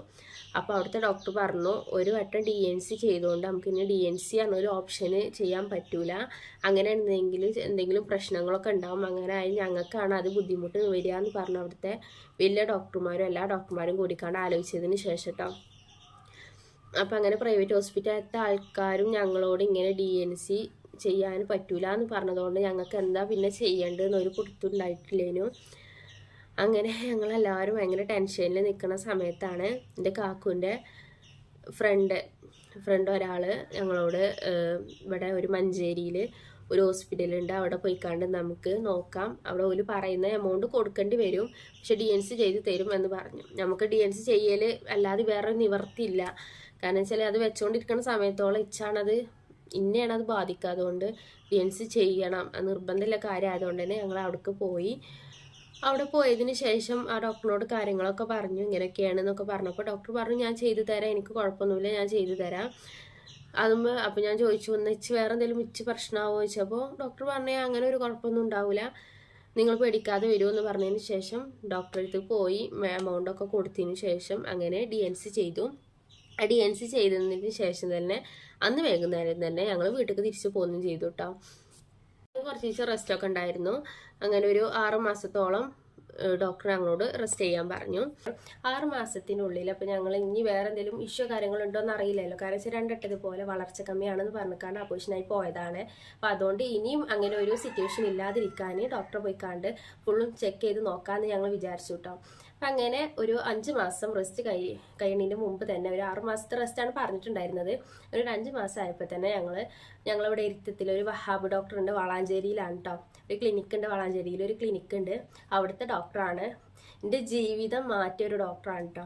ആ ഡോക്ടറിനോട് എത്ര നന്ദി പറഞ്ഞാലും മതി വരില്ല, കാരണം വെച്ചാൽ അത്രക്കും എൻ്റെ ജീവിതത്തിൽ ഇങ്ങനെ ഒരു ഭാഗ്യം ഉണ്ടാവാൻ തന്നെ കാരണം ആ ഒരു ഡോക്ടറിൻ്റെ മുഖേനയാണ് കേട്ടോ. അപ്പോൾ വഹാബ് എന്നാണ് ആ ഡോക്ടറുടെ പേര്. ഡോക്ടറുടെ വൈഫും ഇതേപോലെ ഗൈനക്കോളജിസ്റ്റ് തന്നെയാണ്, 2 പേരും ഒരു ക്ലിനിക്കിലാണ് കേട്ടോ. ഇവിടെ ഈ ഡോക്ടർ എന്ന് പറയുന്നത് ആസ്റ്റർ മിംസ് കോട്ടക്കലിലുള്ള ഡോക്ടറായിരുന്നു. അന്ന് അന്ന് കൺസൾട്ട് ചെയ്യുന്നത് അവിടെ ആയിരുന്നു കേട്ടോ ഡോക്ടർ വർക്ക് ചെയ്തുകൊണ്ടിരിക്കുന്നത്. ഞങ്ങൾ പോയിട്ടുണ്ടായിരുന്നത് വളാഞ്ചേരിയിൽ ഒരു ക്ലിനിക്ക് ഉണ്ടായിരുന്നു. ആ ക്ലിനിക്കൊക്കെയാണ് ഞങ്ങൾ പോയിക്കൊണ്ടിരുന്നത്. ഞങ്ങൾ ആ ഡോക്ടറെ അടുത്തേക്ക് പോയിക്കാണ്ട് കാര്യങ്ങളൊക്കെ പറഞ്ഞു വെച്ച് ഇങ്ങനെ PCOD ഉണ്ടായിരുന്നു, 2 വട്ടം അബോഷനായി പോയതാണ്, ഇത്രയാണ് ഞങ്ങളുടെ വയസ്സ് എന്നൊക്കെ പറഞ്ഞാണ് ഫുൾ കാര്യങ്ങൾ ഞങ്ങൾ ആ ഡോക്ടറോട് പറഞ്ഞിട്ടുണ്ടായിരുന്നു. കല്യാണം കഴിഞ്ഞിട്ട് ഇത്ര കൊല്ലമായി എന്നൊക്കെ പറഞ്ഞു. അപ്പോൾ ഡോക്ടർ കാര്യങ്ങളൊക്കെ നോക്കിയതിന് ശേഷം എന്നോട് പറഞ്ഞു വലിയ പ്രശ്നങ്ങളൊന്നും ഇല്ല എന്ന് പറഞ്ഞു. അപ്പോൾ ഞങ്ങൾ ഡോക്ടറോട് ഇങ്ങനെ ചോദിച്ചു കേട്ടോ, 2 വട്ടം അബോഷനായി പോയതാണ്, അത് വളർച്ച കമ്മി എന്നില്ല ഒരു പ്രോബ്ലം പറഞ്ഞിട്ടാണ് അത് അബോഷനായി കളഞ്ഞതും. അപ്പം ഇനി ഞങ്ങൾക്ക് 2 പേർക്ക് എന്തെങ്കിലും പ്രശ്നം ഉണ്ടായിട്ടാണോ ഇങ്ങനെ അബോട്ടായി പോകാൻ കാരണം എന്ന് ചോദിച്ചു. അപ്പോൾ ഡോക്ടർ പറഞ്ഞു അങ്ങനെ കുഴപ്പമൊന്നുമില്ല, അങ്ങനെ എന്തെങ്കിലും നിങ്ങൾക്ക് 2 പേർക്കും കുഴപ്പമുണ്ടെന്നുണ്ടെങ്കിൽ കൺസീവ് ആകൂലേനു, 2 പേർക്കും ഒരു കുഴപ്പമില്ലാത്തതുകൊണ്ടാണ് കൺസീവ് ആയത് കേട്ടോ എന്ന് പറഞ്ഞു. അപ്പോൾ ഞങ്ങൾക്ക് പിന്നെ കുറച്ച് സമാധാനമായി. നമ്മൾ ഡോക്ടർ പറഞ്ഞു മെഡിസിൻ കഴിച്ചാവുന്ന മാറാവുന്ന പ്രശ്നം കൂടി ഉള്ളൂ എന്ന് പറഞ്ഞു കേട്ടോ. അങ്ങനെ ഇരിക്കാൻ ഞങ്ങളോട് ഡോക്ടർ എല്ലാ കാര്യങ്ങളൊക്കെ പറഞ്ഞു, മെഡിസിനും എഴുതി തന്നു. ഒരു 15 ദിവസത്തിന് മെഡിസിനെ ഉള്ളതിന് കേട്ടോ. ആകെ 15 ദിവസമാണ് എനിക്കും തന്നിട്ടുണ്ടായിരുന്നു, കാക്കൂനും തന്നിട്ടുണ്ടായിരുന്നു. അത് ഹോർമോണിൻ്റെ മെഡിസിൻ ആയിരുന്നു കേട്ടോ. അതിൻ്റെ പേരും ഡീറ്റെയിൽസും ഒന്നും അറിഞ്ഞുകൂടാ, ഓർമ്മയില്ല, ഞാൻ 2 കൊല്ലമായില്ലേ. ഇപ്പോൾ ഓർമ്മയില്ല, ഞാൻ എവിടെന്നെങ്കിലും തപ്പിപ്പിടിച്ച് കിട്ടുകയാണെന്നുണ്ടെങ്കിൽ ഇതിൻ്റെ സൈഡിൽ എവിടെയെങ്കിലും കൊടുക്കാട്ടെ, കിട്ടുകയാണെന്നുണ്ടെങ്കിൽ 15 ദിവസത്തിന് മെഡിസിനാണ് ഡോക്ടർ തന്നിട്ടുണ്ടായിരുന്നത്. അതിൻ്റെ ഇടയിൽ എപ്പോൾ വേണമെങ്കിലും കൺസീവ് ആവാമെന്നും ഡോക്ടർ പറഞ്ഞിട്ടുണ്ടായിരുന്നു കേട്ടോ.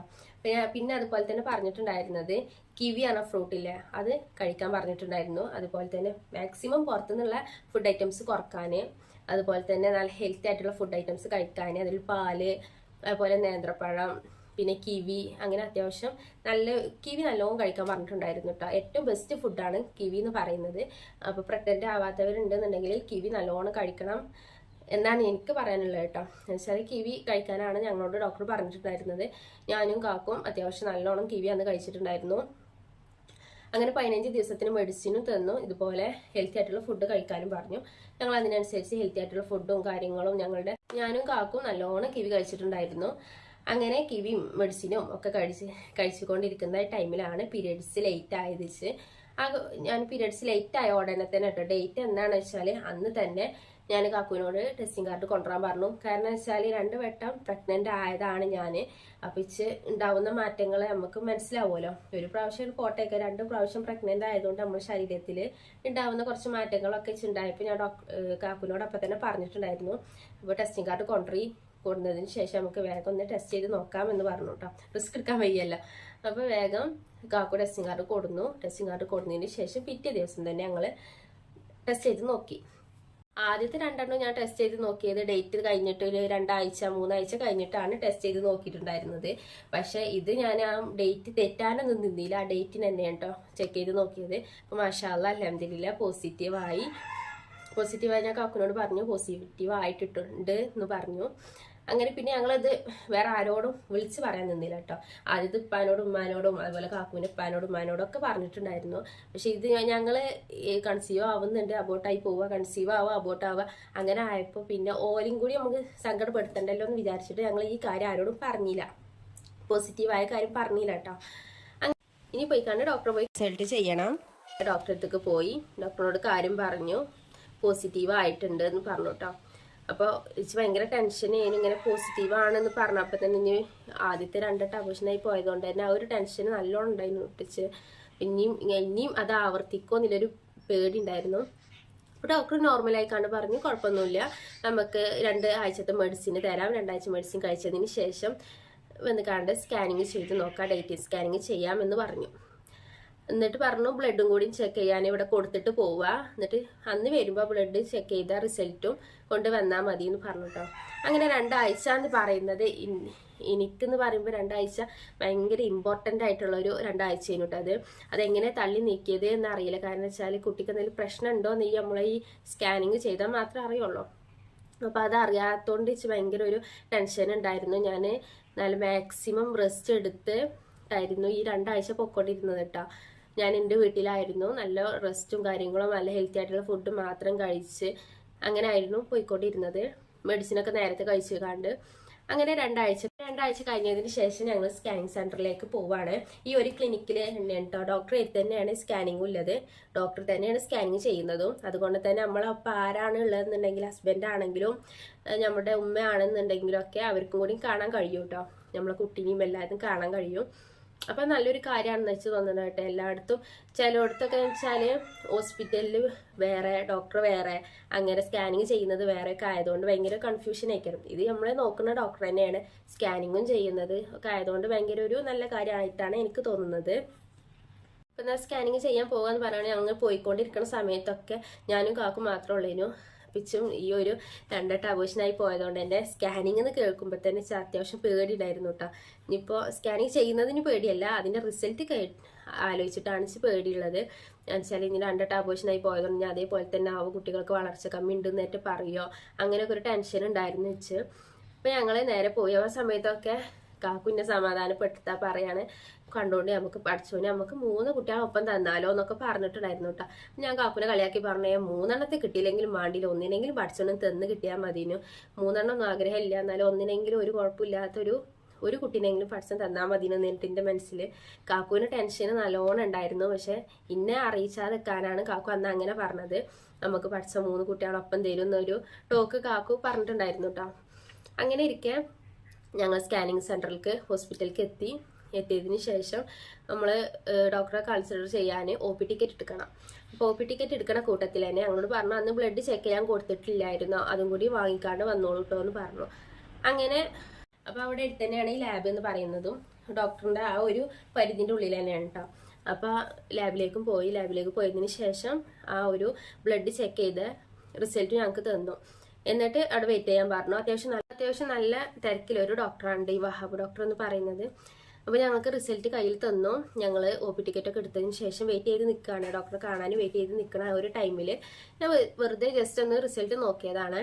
അപ്പോൾ റിസൾട്ട് നോക്കിയപ്പോൾ ബാക്കിയൊക്കെ നോർമലാണ്. പക്ഷെ HCG ഹോർമോൺ ആണ്, ഹോർമോൺ ഉണ്ട്. പ്രഗ്നൻ്റ് ആകുന്ന ലേഡീസിന് ഉണ്ടാകുന്ന ഒരു ഹോർമോണാണ് കേട്ടോ. അപ്പോൾ HCG ഹോർമോൺ ഭയങ്കര ഹൈ ആയിട്ട് നിൽക്കുന്നുണ്ട്. ഹൈ എന്ന് പറയുകയാണെന്നുണ്ടെങ്കിൽ ഒരു സാധാരണ ഒരു പ്രഗ്നൻ്റ് ലേഡിക്ക് എന്ന് പറഞ്ഞാൽ അത് HCG ഹോർമോണിൻ്റെ അളവ് 10,000-ൻ്റെ ഉള്ളിലൊക്കെ ആയിട്ടായിരിക്കും വരിക. ഞാൻ സെർച്ച് ചെയ്യുന്ന സമയത്ത് കണ്ടതാണ് കേട്ടോ. അപ്പോൾ ഒരു 10,000-ൻ്റെ ഉള്ളിലായിരിക്കും വരിക. പക്ഷെ എനിക്കെന്ന് പറയുന്നത് അതൊരു 1,00,000-ന് മുകളിലുണ്ടായിരുന്നു. അപ്പോൾ ഞാൻ വിചാരിച്ചു എന്താ HCG ഹോർമോൺ ഇത്രയും കൂടാൻ കാരണം എന്താണെന്ന് അറിയില്ലല്ലോ. അപ്പോൾ ഞാൻ അപ്പം തന്നെ കുറേ ഡോക്ടറെ കാണാൻ കുറേ ആൾക്കാർ അവിടെ വന്നിട്ട് നിൽക്കുന്നുണ്ട്. അതുകൊണ്ട് തന്നെ ഞങ്ങൾ കുറച്ച് കഴിഞ്ഞിട്ട് കറണ്ട് പോയിട്ടോ. ഞാൻ കറണ്ട് വരാൻ കാത്തുനിന്നാൽ മക്കളപ്പം തന്നെ എണീക്കും. അതുകൊണ്ടാണ് ഇപ്പം തന്നെ പറഞ്ഞ് തീർക്കുന്നത് കേട്ടോ. അപ്പം അങ്ങനെ ആയിക്കാണ്ട് എൻ്റെ HCG ഹോർമോൺ എന്ന് പറയുന്നത് 1,00,000-ന് മുകളിലുണ്ടായിരുന്നു. അപ്പോൾ ഞാൻ വിചാരിച്ചു എന്താ പിന്നെ ഇത്രയും കൂടുതൽ ഉണ്ടാവാൻ കാരണം എന്താണെന്ന് അറിയില്ലല്ലോ. അപ്പം നമ്മളെ ആദ്യത്തെ ഡോക്ടർ പറഞ്ഞ പോലെ തന്നെ യൂട്യൂബ് ഗൂഗിളൊക്കെ ഞാൻ പോയി സെർച്ച് ചെയ്തു.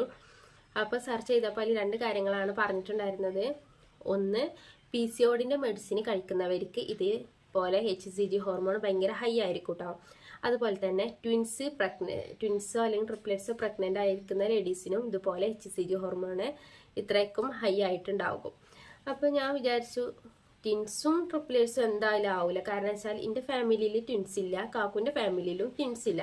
നമ്മൾക്ക് ചാൻസ് കൂടുതൽ ഈ ട്വിൻസ് ഉണ്ടാവാൻ ചാൻസ് കൂടുതൽ ഫാമിലിയിൽ ആർക്കെങ്കിലും ഒക്കെ ഉണ്ടെന്നുണ്ടെങ്കിൽ ചാൻസ് കൂടുതലാണല്ലോ. അപ്പോൾ അതായിരിക്കില്ല. അപ്പോൾ ഞാൻ പിന്നെ വിചാരിച്ചിരുന്ന PCOD ഉണ്ടായിരുന്ന ആളല്ലേ, ചിലപ്പോൾ അതിൻ്റെ എന്തെങ്കിലും ഇതുകൊണ്ടായിരിക്കാം HCG ഹോർമോൺ ഹൈ ആയിട്ടുള്ളത് വിചാരിച്ചു. അങ്ങനെ ഞങ്ങളെ നമ്പർ എത്തി. ഞങ്ങൾ ഡോക്ടറെ പോയി കണ്ട് കൺസിഡർ ചെയ്യാൻ പോവാണ്. അപ്പോൾ ഡോക്ടറിനോട് പറഞ്ഞു കുഴപ്പമൊന്നുമില്ല, ഡോക്ടറെ ഇതുവരെ കുഴപ്പമൊന്നുമില്ലാതെ പോയിട്ടുണ്ട്. അപ്പോൾ ഡോക്ടർ പറഞ്ഞു എന്നാൽ ബ്ലഡ് റിസൾട്ട് ഒന്ന് കാണിച്ചു തരുമെന്ന് പറഞ്ഞു, കൊടുത്തു. അപ്പോൾ ചെക്ക് ചെയ്തപ്പം ഡോക്ടറും അത്ര വലിയ പ്രശ്നമോ കാര്യങ്ങളൊന്നും പറഞ്ഞില്ല. അപ്പോൾ ഞാൻ പറഞ്ഞു HCG ഹോർമോൺ കുറച്ച് ഹൈ ആണെന്ന് പറഞ്ഞു. അപ്പോൾ ഡോക്ടർ പറഞ്ഞു അതിന് കുഴപ്പമൊന്നുമില്ല എന്നൊക്കെ പറഞ്ഞു കേട്ടോ. അങ്ങനെ ഞങ്ങൾ സ്കാനിങ് ചെയ്ത് നോക്കാം നമുക്ക് എന്ന് പറഞ്ഞാൽ സ്കാനിങ് ചെയ്ത് നോക്കുകയാണ്. അങ്ങനെ സ്കാനിങ് ചെയ്യാൻ ഞാൻ കടന്നതിന് ശേഷം സ്കാനിങ്ങിനെ ഓരോന്ന് ചെയ്തുകൊണ്ടിരിക്കാൻ കേട്ടോ. അപ്പോൾ ഡോക്ടർ പറഞ്ഞു, ഞാൻ ഡോക്ടറോട് ചോദിച്ചു കുഴപ്പമൊന്നുമില്ലല്ലോ ഡോക്ടറെ എന്ന് ചോദിച്ചു. അപ്പോൾ കുഴപ്പമൊന്നുമില്ല, കുട്ടി നല്ല ഹെൽത്തി ആയിട്ടുള്ള കുട്ടിയാണ്. അപ്പോൾ കാക്കുവിനും കാണിച്ചു കൊടുത്തു കേട്ടോ. കുട്ടീനെ കാണിച്ചു കൊടുത്തു, ഇങ്ങനെയാണ് കുട്ടി ഇതാക്കണു, ഇതാണ് കുട്ടീൻ്റെ ഒരു ഷേപ്പ് ഇപ്പോൾ വന്നിട്ടുള്ളത്, കുഴപ്പമൊന്നുമില്ല കേട്ടോ എന്നൊക്കെ പറഞ്ഞു. കുട്ടീൻ്റെ വളർച്ചയ്ക്കും പ്രശ്നമൊന്നുമില്ല, ഹാർട്ട് ബീറ്റ് വന്നിട്ടുണ്ട്, എല്ലാ കാര്യങ്ങളും പറഞ്ഞു കേട്ടോ. അങ്ങനെ അതും അപ്പോൾ ഞങ്ങളോട് ഈ പറയുന്ന സമയത്ത് തന്നെ ഡോക്ടർ ഇങ്ങനെ സ്കാനിങ് ചെയ്തുകൊണ്ടിരിക്കുകയാണ് കേട്ടോ.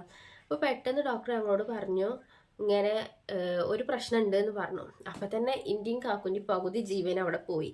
എന്നുവെച്ചാൽ ഇതുവരെ ഡോക്ടർ പറഞ്ഞു കുട്ടിക്ക് ഒരു കുഴപ്പമില്ല എന്ന് പറഞ്ഞു. പിന്നെ ഇതാ പറയുന്നു പ്രശ്നം ഉണ്ട് എന്നും പറയുന്നുണ്ട്. അപ്പം ഞങ്ങൾ വിചാരിച്ചു എന്താ ഇപ്പോൾ പ്രശ്നം എന്ന് വിചാരിച്ച് കാണ്ട് ഞങ്ങൾ ഡോക്ടറിനോട് ചോദിച്ചു. അപ്പോഴാണ് ഡോക്ടർ ഞങ്ങളോട് പറഞ്ഞത് കുട്ടീൻ്റെ ഒപ്പം തന്നെ 2 മുഴ, അതായത് ഗർഭാശയ മുഴ ഉണ്ടായിക്കൊണ്ടിരിക്കുന്നുണ്ട്. അതിങ്ങനെ കുട്ടി വളരുന്നതിനനുസരിച്ച് അതും വളരും. അപ്പോൾ കുട്ടീനെ നമ്മൾ എന്നാണോ പുറത്ത് എടുക്കുന്നത് വെച്ചാൽ പ്രസവിച്ച് പോരുമല്ലോ, ആ ഒരു ടൈമിൽ തന്നെ ഓപ്പറേഷൻ ചെയ്തിക്കാണ്ട് ഈ ഒരു 2 മുഴയും കൂടി എടുത്ത് മാറ്റേണ്ടി വരും എന്ന് പറഞ്ഞു കേട്ടോ. അപ്പോൾ ഞങ്ങൾ ഡോക്ടർ പറഞ്ഞു ആയിക്കോട്ടെ കുഴപ്പമൊന്നുമില്ല, കുട്ടിക്ക് കുഴപ്പമൊന്നുമില്ലല്ലോ എന്ന് ചോദിച്ചു. കുട്ടിക്ക് കുഴപ്പമൊന്നുമില്ല, കുട്ടി നല്ല ഹെൽത്തി ആയിട്ടുള്ള കുട്ടിയാണ്, കൂടി ഈ ഒരു മുഴയും കൂടി വരുന്നുള്ളൂ എന്ന് മാത്രം എന്ന് പറഞ്ഞു കേട്ടോ.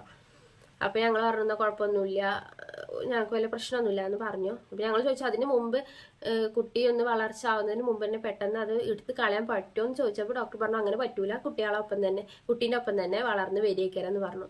പിന്നെ അപ്പോഴൊക്കെ ഈ ഡോക്ടർ നിങ്ങൾ സ്കാനിങ് ചെയ്തുകൊണ്ടേ ഇരിക്കാന്ന് ഞങ്ങൾ ഡോക്ടറിനോട് ഇങ്ങനെ സംസാരിക്കുന്നുണ്ട്. ഡോക്ടർ ഞങ്ങളോട് തിരിച്ച് റിപ്ലൈ തരുന്നുണ്ട്. പക്ഷെ ഡോക്ടർ ഇതിങ്ങനെ സ്കാനിങ് ചെയ്തുകൊണ്ടിരിക്കുക കേട്ടോ. അത് കഴിഞ്ഞതിന് ശേഷം ഡോക്ടർ ഒന്ന് ചിരിച്ചിക്കാണ്ട് ചോദിച്ചു, കാക്കുവിനോട് ചോദിച്ചു നിങ്ങൾക്ക് എത്ര വട്ടം അബോഷനായി പോയിട്ടുണ്ടോ ചോദിച്ചു. അപ്പോൾ കാക്കു പറഞ്ഞു 2 വട്ടം അബോഷനായി പോയിട്ടുണ്ട്. ടെൻഷനായി കാണാട്ടോ പറയുന്നത്, 2 വട്ടം അബോഷനായിട്ടുണ്ട് എന്ന് പറഞ്ഞു. എന്നിട്ട് ഡോക്ടർ വന്നിട്ട് നല്ലോണം ഒന്ന് പൊട്ടിച്ചിരിച്ചിക്കാണ്ട് പറഞ്ഞു അൽഹംദുലില്ലാ നിങ്ങൾക്ക് 3 കുട്ടികളാണ് കേട്ടോ എന്ന് പറഞ്ഞു. അപ്പം ഞങ്ങൾക്ക് 2 പേർക്കും ഉണ്ടായിരുന്ന സന്തോഷം എന്ന് പറഞ്ഞറിയിക്കാൻ കഴിയാത്തൊരു സന്തോഷമാണ്. ഞാൻ അപ്പോൾ ഡോക്ടർ ഈ 3 കുട്ടികളാണെന്ന് പറഞ്ഞപ്പോൾ തന്നെ ഞാൻ നേരെ കാക്കുവിനെ മുഖത്ത് നോക്കിയത്. കാക്കു ഞങ്ങൾ പോയിക്കൊണ്ടിരിക്കുന്ന സമയത്ത് കാക്കു പറഞ്ഞൊരു സംസാരം ഉണ്ട്, ഇതുപോലെ എനിക്ക് കണ്ട നമുക്ക് 3 കുട്ടികളൊപ്പം പഠിച്ചോ തരും എന്ന് പറഞ്ഞിട്ടുണ്ടായിരുന്നു കേട്ടോ. അപ്പോൾ ഞാൻ കാക്കുവിനോട് പറഞ്ഞു നിങ്ങൾ പറഞ്ഞ പോലെ തന്നെ ആയോ എന്ന് ചോദിച്ചു കേട്ടോ. അങ്ങനെ ഡോക്ടർ പറഞ്ഞു 3 കുട്ടികളാണ്, 3 ആളതാണ് ഈ 2. അപ്പോൾ ഞാൻ ചോദിച്ചു, അപ്പം പിന്നെ നമുക്ക് സംശയമാണല്ലോ. അപ്പോൾ ഞാൻ ചോദിച്ചു അപ്പോൾ ഈ 2 മുഴ എന്ന് പറയുന്നത് ചോദിച്ചു. അപ്പോൾ 2 മുഴ അല്ലാതെ കുട്ടികളായിരുന്നു. ഞാൻ പിന്നെ ഒന്നുകൂടി സ്കാനിങ് ചെയ്ത് നോക്കിയപ്പോഴാണ് ക്ലിയർ ആയത്. കാരണം വെച്ചാൽ 3 മാസമൊന്നും ആയിട്ടില്ല, നമുക്ക് 2 മാസമൊക്കെ ആയിട്ടുള്ളൂ. അപ്പോൾ അത്രയ്ക്കും നല്ല ക്ലിയർ ആകൂല അത്. അപ്പം അതിനനുസരിച്ച് ഡോക്ടർ പറഞ്ഞു അപ്പച്ചി മനസ്സിലായിട്ടില്ല, പക്ഷെ ഇപ്പോൾ ചെക്ക് ചെയ്തപ്പോഴാണ് മനസ്സിലായത് 3 കുട്ടികളാണ്. എന്നിട്ട് പിന്നെ ഒരു റിസൾട്ടിൻ്റെ എഴുത്ത് തന്നെ ഞങ്ങൾക്ക് ഇങ്ങനെ വരച്ച് തന്നിട്ട് ഇങ്ങനെയാണ് കുട്ടികളെ പൊസിഷൻ എന്നൊക്കെ പറഞ്ഞിട്ടാണ് വരച്ച് തന്നിട്ടുണ്ടായിരുന്നു. അതിൻ്റെ ഒരു ഫോട്ടോ കിട്ടുകയാണെന്നുണ്ടെങ്കിൽ എൻ്റെ വീട്ടിലാണ് അതുള്ളത്, കിട്ടുകയാണെന്നുണ്ടെങ്കിൽ ഇതിൻ്റെ സൈഡിൽ എവിടെയെങ്കിലും ഒന്ന് കൊടുക്കാട്ടോ. പിന്നെ ഇങ്ങനെ ട്രിപ്ലെറ്റ്സ് ആണ് എന്ന് പറഞ്ഞു. ആദ്യമായിട്ടാണ് ഞാൻ ഈ ട്രിപ്ലെറ്റ്സ് എന്ന വാക്ക് അവിടെ കേൾക്കുന്നത്. നമ്മൾ ഇരട്ടക്കുട്ടികൾക്ക് ട്വിൻസ് ആണെന്ന് പറയും, അതുപോലെ ട്രിപ്ലെറ്റ്സ് 3 കുട്ടികൾ പറഞ്ഞാൽ അന്നൊന്നും അത്ര വലിയ പോപ്പുലറായി നിൽക്കില്ല. ഇപ്പം എല്ലാം അത്യാവശ്യം കുറച്ചൊക്കെ ആൾക്കാർക്ക് ഇതുപോലെ ട്വിൻസിനെ പോലെ തന്നെയാണ് ഈ ട്രിപ്ലെറ്റ്സും പറയുന്നത് കേട്ടോ. ആരോ ഒരാൾ നീച്ചിട്ടുണ്ട്, വാതിൽ തുറന്നു വരുന്നുണ്ട് കേട്ടോ. അപ്പോൾ ആയിഷ എണീറ്റിട്ടുണ്ട്. അപ്പം അങ്ങനെ ഇവള് 3ാമത്തെ ആളാണ് കേട്ടോ.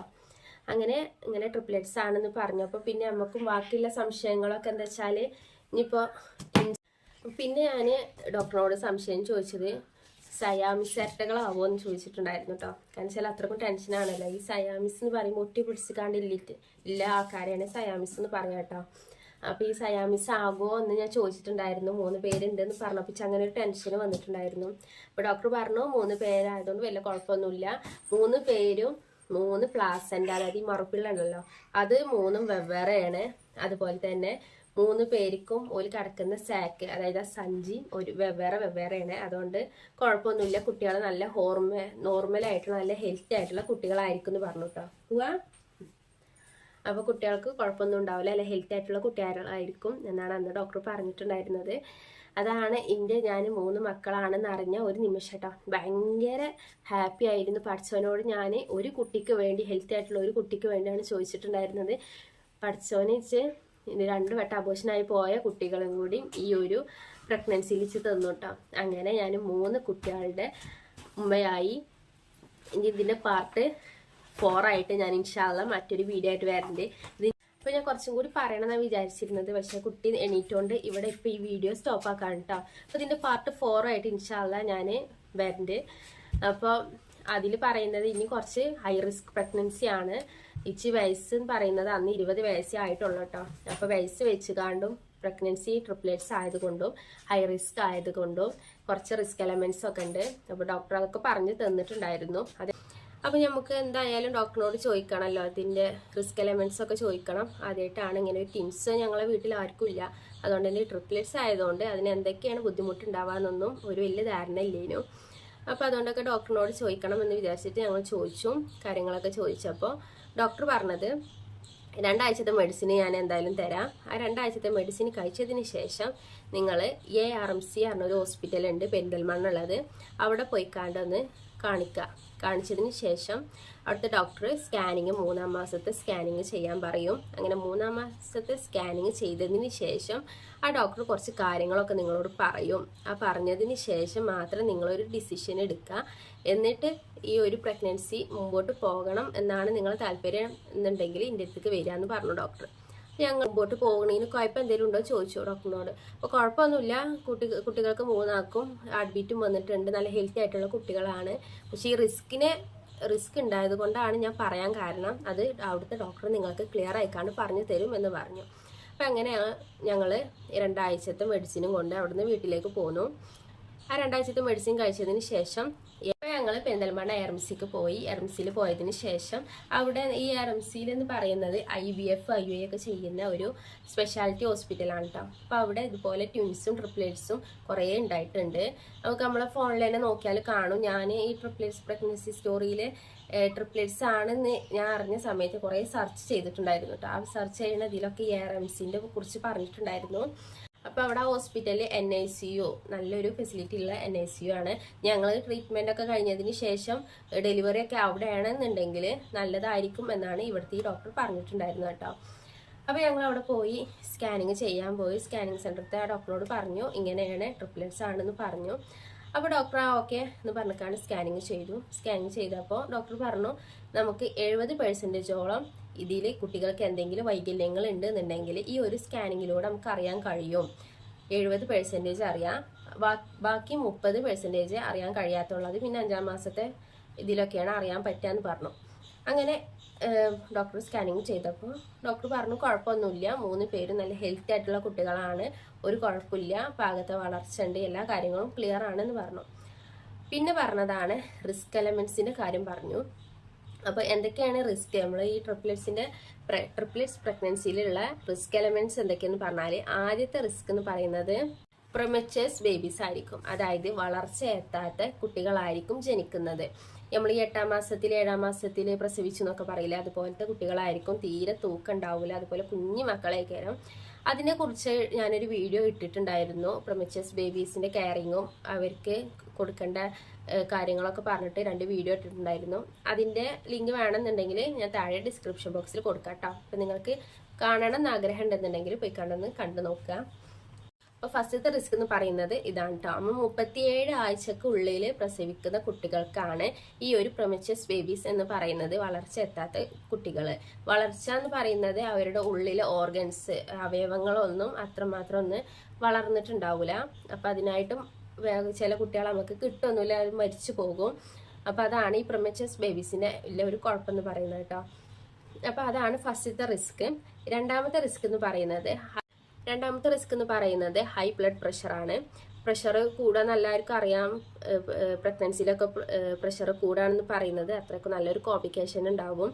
അത് ഇനിയിപ്പോൾ എൻ്റെ അവസ്ഥയിലാണെന്നുണ്ടെങ്കിൽ എനിക്കാണ് ആ ബ്ലഡ് പ്രഷർ ഉണ്ടെന്നുണ്ടെങ്കിൽ നമുക്ക് മരണം വരെ സംഭവിക്കാൻ പോകുന്ന കാര്യമാട്ടോ ഈ ഒരു ബ്ലഡ് പ്രഷർ കൂടിയാൽ. അപ്പോൾ ട്രിപ്ലെറ്റ്സിന് അത് ചാൻസ് കൂടുതലാണ്, ഹൈ ആയിട്ട് ഇരിക്കാൻ ചാൻസ് കൂടുതലായിരിക്കും. മൂന്നാമത്തെ റിസ്ക് എന്ന് പറയുന്നത് മിസ്കാരേജ് ആണ്, അതായത് അബോർഷൻ ആയിക്കാണ്ട് പോവുക. അപ്പം മുന്നേ 2 വട്ടം അബോർഷനായി പോയതുകൊണ്ട് തന്നെ എനിക്കത് 90% ഉറപ്പാണ് അബോർഷനായി പോവാൻ സാധ്യത ഉണ്ട് എന്നിട്ടോ. അപ്പോൾ മിസ്കാരേജ് എന്നോട് പറഞ്ഞിട്ടുണ്ടായിരുന്നത് 6 മാസത്തിനുള്ളിൽ എപ്പോൾ വേണമെങ്കിലും നിങ്ങൾക്ക് മിസ്കാരേജ് ആയി പോകാൻ സാധ്യത ഉണ്ട് എന്ന് ഡോക്ടർ അന്നേ പറഞ്ഞിട്ടുണ്ടായിരുന്നു. അതുകൊണ്ടാണ് ഞങ്ങൾ വല്ലാതെ ആരോടും ഈ ഒരു പ്രഗ്നൻസിൻ്റെ കാര്യം പറഞ്ഞിട്ടില്ലേനു. 6-ാം മാസം വരെ നല്ല ശ്രദ്ധയിൽ ഫുള്ളും ബെഡ് റെസ്റ്റ് എടുത്തുകൊണ്ട് നമ്മൾ കെയർ ചെയ്താൽ മാത്രമേ നിങ്ങൾക്ക് ഈ കുട്ടികളെ കിട്ടുള്ളൂ എന്ന് ഡോക്ടർ അന്നേ പറഞ്ഞിട്ടുണ്ടായിരുന്നു കേട്ടോ. പിന്നത്തെ റിസ്ക് എന്ന് പറയുന്നത് ഡെലിവറി ടൈമിൽ ഓവർ ബ്ലീഡിങ്, നല്ല ബ്ലീഡിങ് ഉണ്ടാകും. ചിലപ്പോൾ ബ്ലീഡിങ് നമുക്ക് നിർത്താൻ കഴിയണില്ല എന്നുണ്ടെങ്കിൽ നമ്മളെ ഗർഭപാത്രം എടുത്ത് ഒഴിവാക്കേണ്ടി വരും കേട്ടോ. അപ്പം അതാണ് ബ്ലീഡിങ് കൊണ്ട് ഈ ഒരു റിസ്ക് എലമെന്റ്സ് ഒക്കെയാണ് ഡോക്ടർ അന്ന് ഞങ്ങളോട് പറഞ്ഞിട്ടുണ്ടായിരുന്നത്. അപ്പം ഈ റിസ്ക് ഒക്കെ പറഞ്ഞപ്പോൾ എനിക്കും കാക്കുവിനും തീരെ അക്സെപ്റ്റ് ചെയ്യാൻ പറ്റാത്ത കാര്യമാണ് പിന്നെ ഞാൻ ചോദിച്ചതിന് ഡോക്ടർ പറഞ്ഞത്. ഞാൻ ചോദിച്ചത് എന്താണെന്ന് വെച്ചാൽ ഈ ഒരു റിസ്ക് നമുക്ക് കുറക്കാൻ പറ്റുമോ, ഈ ഒരു പ്രഗ്നൻസിയിൽ ഈ ഹൈ റിസ്ക് ഈ കുറച്ച് റിസ്ക് പറഞ്ഞല്ലോ അതൊക്കെ ഒന്ന് കുറക്കാൻ പറ്റുമോ എന്ന് ചോദിച്ചിട്ടുണ്ടായിരുന്നു. അപ്പോൾ ഡോക്ടർ പറഞ്ഞത് കുറക്കാം, നമുക്ക് ഹൈ റിസ്കിൽ നിന്ന് നോർമൽ പ്രഗ്നൻസി ആക്കാവുന്നതാണ്, അതിന് വലിയ കുഴപ്പമൊന്നുമില്ല. പക്ഷെ അത് നിങ്ങൾക്ക് കൂടി താല്പര്യം ഉണ്ടെങ്കിൽ മാത്രമേ നമ്മളൊരു ഇത് ചെയ്യുള്ളൂ എന്ന് പറഞ്ഞു. അപ്പോൾ ഞാൻ ചോദിച്ചു എന്താണ് അതിനെ റിസ്ക് കുറക്കാൻ എന്താ ചെയ്യേണ്ടതെന്ന് ചോദിച്ചു. അപ്പോഴാണ് ഈ ഡോക്ടർ പറഞ്ഞത് നമുക്ക് ഒരു കുട്ടീനെ അവിടെ വെച്ചതിന് ശേഷം 2 കുട്ടികളെ അബോർഷനാക്കി, അതായത് റിഡക്ഷന് ചെയ്തിക്കാണ്ട് റിഡ്യൂസ് ചെയ്യാം, അല്ലാതെ ട്വിൻസ് ആക്കിക്കാണ്ട് ഒരു കുട്ടീനെ ഒഴിവാക്കിയാലും മതി, നിങ്ങളതിന് അക്സെപ്റ്റ് ചെയ്യുകയാണെന്നുണ്ടെങ്കിൽ മാത്രം ഞങ്ങളത് ചെയ്യുള്ളൂ, നിങ്ങൾക്ക് താല്പര്യം ഉണ്ടോ എന്ന് ചോദിച്ചു. അപ്പം അത്ര വലിയ ക്ലിയർ ആയില്ല. അപ്പം ഞാൻ ഒന്നുകൂടി ചോദിച്ചു എന്താണ് നിങ്ങൾ ഉദ്ദേശിച്ചതെന്ന് ചോദിച്ചു. അപ്പോൾ ഡോക്ടർ പറഞ്ഞു നമ്മൾ ഒരു കുട്ടീനെ വെച്ചിക്കാണ്ട് ബാക്കിയുള്ള 2 കുട്ടികളെ ഒഴിവാക്കി കളയുക, അല്ലാന്നുണ്ടെങ്കിൽ ട്വിൻസ് ആക്കിക്കാണ്ട് ഒരു കുട്ടീനെ ഒഴിവാക്കി കളയാമെന്നും പറഞ്ഞു. അപ്പോൾ ഞങ്ങൾ അപ്പോൾ തന്നെ ഡോക്ടറിനോട് പറഞ്ഞു, ഞാനും കാക്കും ഒറ്റടിക്ക് പറഞ്ഞു വേണ്ട, കുട്ടികൾക്ക് ഒരു കുഴപ്പമൊന്നുമില്ലല്ലോ എന്ന് ചോദിച്ചു. നല്ല ഹെൽത്തി ആയിട്ടുള്ള കുട്ടികളല്ലേ എന്ന് ചോദിച്ചു. അപ്പോൾ ഡോക്ടർ പറഞ്ഞു നല്ല ഹെൽത്തി ആയിട്ടുള്ള കുട്ടികളാണ്. അപ്പോൾ ഞാൻ പറഞ്ഞു അങ്ങനെയാണെന്നുണ്ടെങ്കിൽ ഒരിക്കലും ഞങ്ങൾക്ക് റിഡക്ഷൻ ചെയ്യണ്ട, ഞങ്ങൾക്ക് കിട്ടുകയാണെന്നുണ്ടെങ്കിൽ പഠിച്ചവൻ തരികയാണെന്നുണ്ടെങ്കിൽ 3 കുട്ടികളെ ഞങ്ങൾക്ക് ഒപ്പം കിട്ടണം എന്ന് പറഞ്ഞു. ആദ്യത്തെ 2 പ്രഗ്നൻസിയിലും ഞാൻ ഒന്ന് ഹാർട്ട് ബീറ്റ് വരുന്നതെന്ന് പഠിച്ചവനോട് പറഞ്ഞിട്ടുണ്ടായിരുന്നത്. അപ്പോൾ ഹാർട്ട് ബീറ്റ് വന്ന കുട്ടികളുടെ ഹാർട്ട് ബീറ്റ് കുറക്കാനാണ് ഈ ഡോക്ടർ ഞങ്ങളോട് പറഞ്ഞത്. അപ്പോൾ എന്തായാലും ഞങ്ങൾ പറഞ്ഞു വേണ്ട, ആ ഒരു കാര്യം ചെയ്യുന്ന വേണ്ടെന്ന് പറഞ്ഞു. അപ്പോൾ ഈ റിഡക്ഷൻ എങ്ങനെ ചെയ്യാന്ന് വെച്ചാൽ നമ്മൾ അൾട്രാസൗണ്ട് സ്കാനിങ്ങിലൂടെ ഒരു നീഡ് വെച്ചിക്കാണ്ട് അതിൽ കുറച്ച് മെഡിസിൻ ചേർത്തതിന് ശേഷം ഇൻജെക്ട് ചെയ്തിക്കാണ്ട് ഒരു കുട്ടീൻ്റെ അല്ലെങ്കിൽ 2 കുട്ടികളുടെ ഒരു ഹാർട്ട് ബീറ്റ് സ്റ്റോപ്പ് വെക്കാം. ഈ കോഴി നല്ല സൗണ്ട് ഉണ്ടാക്കുന്നുണ്ട് കേട്ടോ, ഞാൻ കുറേ ആട്ടിയ പോണില്ല. അപ്പോൾ ഒരു കുട്ടീൻ്റെ 2 കുട്ടീൻ്റെ കുട്ടികളുടെ ഹാർട്ട് ബീറ്റ് സ്റ്റോപ്പ് ആക്കുക. എന്നിട്ട് നമ്മൾ പ്രഗ്നൻസി കഴിഞ്ഞതിന് ശേഷം ഡെലിവറി ടൈമിൽ അത് ഒഴിവാക്കാം എന്നാണ് അന്ന് ഡോക്ടർ പറഞ്ഞത്. അപ്പോൾ ഞങ്ങൾ പറഞ്ഞു വേണ്ട, പഠിച്ചോനെ നമ്മളിപ്പോൾ ഒരാളെ ഒഴിവാക്കിയാൽ പഠിച്ചോ എങ്ങനെ അതിന് കുറേ ആ ഒരു കാര്യം ചെയ്യാനും അത്യാവശ്യം റിസ്ക് ഉണ്ട് കേട്ടോ. കാരണം എന്താ വെച്ചാൽ നമ്മൾ ഒരു കുട്ടിക്കാണ് ആ ഇൻജെക്റ്റ് ചെയ്യണമെന്നുണ്ടെങ്കിൽ ആ സമയത്ത് ബാക്കിയുള്ള 2 കുട്ടികളും നമുക്ക് മിസ്കാരേജിലൂടെ പോകാനും സാധ്യത ഉണ്ട്. അപ്പോൾ നമ്മൾ നല്ല റിസ്ക് എടുത്തുകാണ്ട് വേണം ഈ ഒരു കാര്യം ചെയ്യാൻ. ഞങ്ങൾ പിന്നെ വഹാബ് ഡോക്ടറെ അടുത്തേക്ക് പോയപ്പോൾ ഡോക്ടർ ചോദിച്ചു എങ്ങനെ ഇത് റിസ്ക് എലമെന്റ്സ് ഒക്കെ ഡോക്ടർ പറഞ്ഞിട്ടില്ല എന്ന് ചോദിച്ചു. അപ്പോൾ ഞങ്ങൾ ആ ഡോക്ടർ പറഞ്ഞു തന്നു ഇങ്ങനെയൊക്കെ ഉണ്ടെന്ന് കാര്യങ്ങളൊക്കെ ഡോക്ടർ പറഞ്ഞിട്ടുണ്ട് എന്ന് പറഞ്ഞു. അപ്പോൾ ഞങ്ങളോട് ചോദിച്ചു എന്നിട്ട് എന്താ നിങ്ങൾ തീരുമാനിച്ചത്, മുമ്പോട്ട് ഈ ഒരു പ്രഗ്നൻസി നിങ്ങൾ കണ്ടിന്യൂ ചെയ്യുന്നുണ്ടോ അതോ ആ ഡോക്ടർ പറഞ്ഞ പോലെ റിഡക്ഷൻ ചെയ്ത് ഒഴിവാക്കുന്നുണ്ടോ എന്ന് ചോദിച്ചു. അപ്പോൾ ഞങ്ങൾ പറഞ്ഞു ഇല്ല, റിഡക്ഷൻ ചെയ്യുന്നില്ല, ഞങ്ങളത് കണ്ടിന്യൂ ചെയ്യാൻ തീരുമാനിച്ചിട്ടുണ്ട് എന്ന് പറഞ്ഞു. എനിക്കെന്ന് പറയുന്നത് 2 വട്ടം അബോർഷൻ ആയതുകൊണ്ട് തന്നെ മിസ്കാരേജ് ഉണ്ടാവാൻ സാധ്യത കൂടുതലുണ്ട്. അപ്പോൾ ഡോക്ടർ പറഞ്ഞു അതിനെ നമുക്ക് ഇനി ചെയ്യാൻ പറ്റുന്നത് എന്താ വെച്ചാൽ സെർവിക്സിന് സ്റ്റിച്ചിടണം എന്ന് പറഞ്ഞു കേട്ടോ. അതായത് ഗർഭപാത്രത്തിൻ്റെ ആ ഒരു എൻഡ് ഭാഗത്തായിക്കാണ്ട് സ്റ്റിച്ചിടാന്ന് പിന്നെ കുഴപ്പമില്ല എന്ന് പറഞ്ഞു. അപ്പോൾ ഡോക്ടർ പറഞ്ഞു സെർവിക്സിന് സ്റ്റിച്ചിടാമെന്ന് പറഞ്ഞു. അങ്ങനെ സെർവിക്സിന് ഞങ്ങൾ സ്റ്റിച്ചിട്ടു. ഗർഭാശയ മുഖത്തിന് 18 ആഴ്ച മുതൽ 20 ആഴ്ച വരെയാണ് ഉള്ള സമയത്ത് 4 സെന്റിമീറ്റർ ഒക്കെ ഇരട്ട അതിന്റെ നീളം എന്ന് പറയുന്നത്. അപ്പം അത് കുറഞ്ഞുകൊണ്ടേ ഇരിക്കും, ചില ആൾക്കാർക്ക് അത് കുറഞ്ഞുകൊണ്ടിരിക്കും. ആ കുറഞ്ഞു വരുന്ന സമയത്ത് ഇന്റേണൽ OSഉം ഓപ്പൺ ആവാൻ ചാൻസ് കൂടുതലാണ്. അതുകൊണ്ടാണ് സെർവിക്സിന് നമ്മൾ സ്റ്റിച്ചിടണം എന്ന് പറയുന്നത് കേട്ടോ. ഷോർട്ട് സെർവിക്സ് ആണോ എന്ന് അറിയുന്നത് അനോമലി സ്കാനിങ് 5ാം മാസത്തെ സ്കാനിങ്ങിലൂടെയാണ് ഇത് അറിയാം. ഡോക്ടേഴ്സ് നോക്കുമ്പോൾ അവർക്ക് മനസ്സിലാവും. അപ്പം നമ്മളോട് പറയും ഇങ്ങനെ സ്കാനിങ്ങിലൂടെ നമ്മൾ ഷോർട്ട് സെർവിക്സ് ആണെന്ന് അറിഞ്ഞിട്ടുണ്ട്, അതുകൊണ്ട് നമുക്ക് സെർവിക്സിന് സ്റ്റിച്ചിടണം എന്ന് അവർ പറഞ്ഞു തരും. ചിലവർക്ക് അതിന് മുമ്പ് തന്നെ നമ്മൾ ഡോക്ടേഴ്സ് നമ്മളോട് പറയും നിങ്ങൾക്ക് എന്തായാലും സെർവിക്സിന് സ്റ്റിച്ചിടണം എന്ന് പറയും കേട്ടോ. അങ്ങനെയുള്ളത് ആർക്കൊക്കെ എന്ന് വെച്ചാൽ നമ്മളെ യൂട്രസിന് ഷേപ്പ് വ്യത്യാസം, അതായത് യൂട്രസിന് ഒരു സ്ട്രക്ചർ ഉണ്ടല്ലോ അതല്ലാതെ അതിന് വേറെ മാറ്റം ഷേപ്പ് വ്യത്യാസം ഉണ്ടെന്നുണ്ടെങ്കിൽ അവർക്ക് എന്തായാലും ഇതുപോലെ സ്റ്റിച്ചിടേണ്ടി വരും. അതുപോലെ തന്നെ പ്രൊമച്വർ ഡെലിവറി ഒരു 8ാം മാസം ഒരു 4ാം മാസം മുതൽ 6 മാസത്തിനുള്ളിൽ എപ്പോഴെങ്കിലുമൊക്കെ ഡെലിവറി കഴിഞ്ഞിട്ടുണ്ട്, അതുപോലെ നമുക്ക് കുട്ടികളെ നഷ്ടപ്പെട്ടു പോയിക്കണമെന്നുണ്ടെങ്കിലൊക്കെ അവർക്കും ഇതുപോലെ സ്റ്റിച്ച് ഇടാൻ സാധ്യത കൂടുതലാണ് കേട്ടോ. അതുപോലെ തന്നെ യൂട്രസിന് എന്തെങ്കിലും സർജറി, അതായത് ഈ DNC അല്ലാതെ വേറെ എന്തെങ്കിലും സർജറി ഒക്കെ ആദ്യം തന്നെ ചെയ്തിക്കണമെന്നുണ്ടെങ്കിലും ഈ ഒരു സെർവിക്സിന് സ്റ്റിച്ച് ഇടാൻ നിർബന്ധമുള്ള കാര്യമാണ്. പിന്നത്തെ കേസ് എന്ന് പറയുന്നത് എൻ്റെ പോലെ എനിക്ക് ട്രിപ്ലെറ്റ്സ് ആയതുകൊണ്ടാണ് സെർവിക്സിന് സ്റ്റിച്ച് ഇടണം എന്ന് പറഞ്ഞത്. അതുപോലെ തന്നെ 2 വട്ടം അബോഷനായി പോയിട്ടുണ്ട്. DNC 1 വട്ടം DNC ചെയ്തിട്ടുണ്ടായിരുന്നു. അതുകൊണ്ടാണ് എനിക്ക് സെർവിക്സിന് സ്റ്റിച്ച് ഇടണമെന്ന് ഡോക്ടർ പറഞ്ഞിട്ടുണ്ടായിരുന്നത്. ഇപ്പൊ ട്വിൻസായ എല്ലാവർക്കും സെർവിക്സിന് സ്റ്റിച്ച് ഇടണം എന്നില്ല. 2 വട്ടം അതുപോലെ അബോഷനായി പോയതുകൊണ്ടാണ് സെർവിക്സിന് സ്റ്റിച്ച് ഇട്ടിട്ടുണ്ടായിരുന്നത്. പിന്നെ ചോദിച്ചിട്ടുണ്ടായിരുന്നത് വേദന ഉണ്ടാവോ, സ്റ്റിച്ച് ഇടുന്ന സമയത്ത് നമുക്ക് വേദന ഉണ്ടാവോ എന്നാണ് ചോദിച്ചിട്ടുണ്ടായിരുന്നത്. അതെന്താ വെച്ചാൽ ഒരു ദിവസം കൊണ്ട് ചെയ്യാവുന്ന ചെറിയൊരു സർജറിയാണ് ഈ ഒരു സ്റ്റിച്ചിങ് എന്ന് പറയുന്നത് കേട്ടോ. നമ്മൾ അഡ്മിറ്റ് ആക്കിയതിന് ശേഷം ഓപ്പറേഷൻ തിയേറ്ററിലേക്ക് കൊണ്ടുപോകും. അവിടെ വെച്ചിട്ടാണ് ഈ ഒരു സർജറി ചെയ്യുക. അപ്പം അതിന് മുമ്പ് സർജറി ചെയ്യുന്നതിന് മുമ്പ് നമ്മൾ മയക്കിയതിന് ശേഷമാണ് ഈ ഒരു സർജറി ചെയ്യുള്ളൂ. എല്ലാ സ്ഥലത്തും ഇതുപോലെ തന്നെയാണ്, മയക്കിയതിന് ശേഷമാണ് ഈ സർജറി ചെയ്യുള്ളൂ കേട്ടോ. ഇപ്പോൾ സർജറി ചെയ്യുന്ന സമയത്ത് വേദന ഒന്നും ഉണ്ടാവില്ല. നമ്മൾ അങ്ങനെ ഒരു കാര്യം അവിടെ ചെയ്തിക്കണമെന്ന് പോലും നമുക്ക് അറിയൂല കേട്ടോ. പിന്നെ അതിന് ശേഷം എന്തെങ്കിലും ബുദ്ധിമുട്ടുണ്ടോ ചോദിച്ചാൽ അതിന് ശേഷം നമുക്ക് ഒരു ബുദ്ധിമുട്ടുണ്ടാവില്ല. എന്നെ സംബന്ധിച്ച് നോക്കുകയാണെന്നുണ്ടെങ്കിൽ ഞാൻ ഓപ്പറേഷൻ തിയേറ്ററിലേക്ക് കയറിയതിന് ശേഷം മെഡിസിന് വെച്ചു. അപ്പം തന്നെ ഞാൻ മയങ്ങിയതിന് ശേഷം പിന്നെ ഞാൻ കണ്ണ് തുറക്കുന്ന സമയത്ത് ഞാൻ റൂമിലാണ്, അതായത് ഹോസ്പിറ്റലിൽ നിന്ന് കഴിഞ്ഞതിന് ശേഷം നമ്മൾ വാർഡിക്ക് മാറ്റുമല്ലോ, അങ്ങനെ റൂമിലാണ് ഞാൻ കടന്നിട്ടുള്ളത്. അപ്പൊ എനിക്ക് ആ സമയത്തും ഒരു കാര്യവും വേദനയൊന്നും ഇല്ലേനു കേട്ടോ. അപ്പൊ എല്ലാവർക്കും അതുപോലെ തന്നെ ആയിരിക്കും.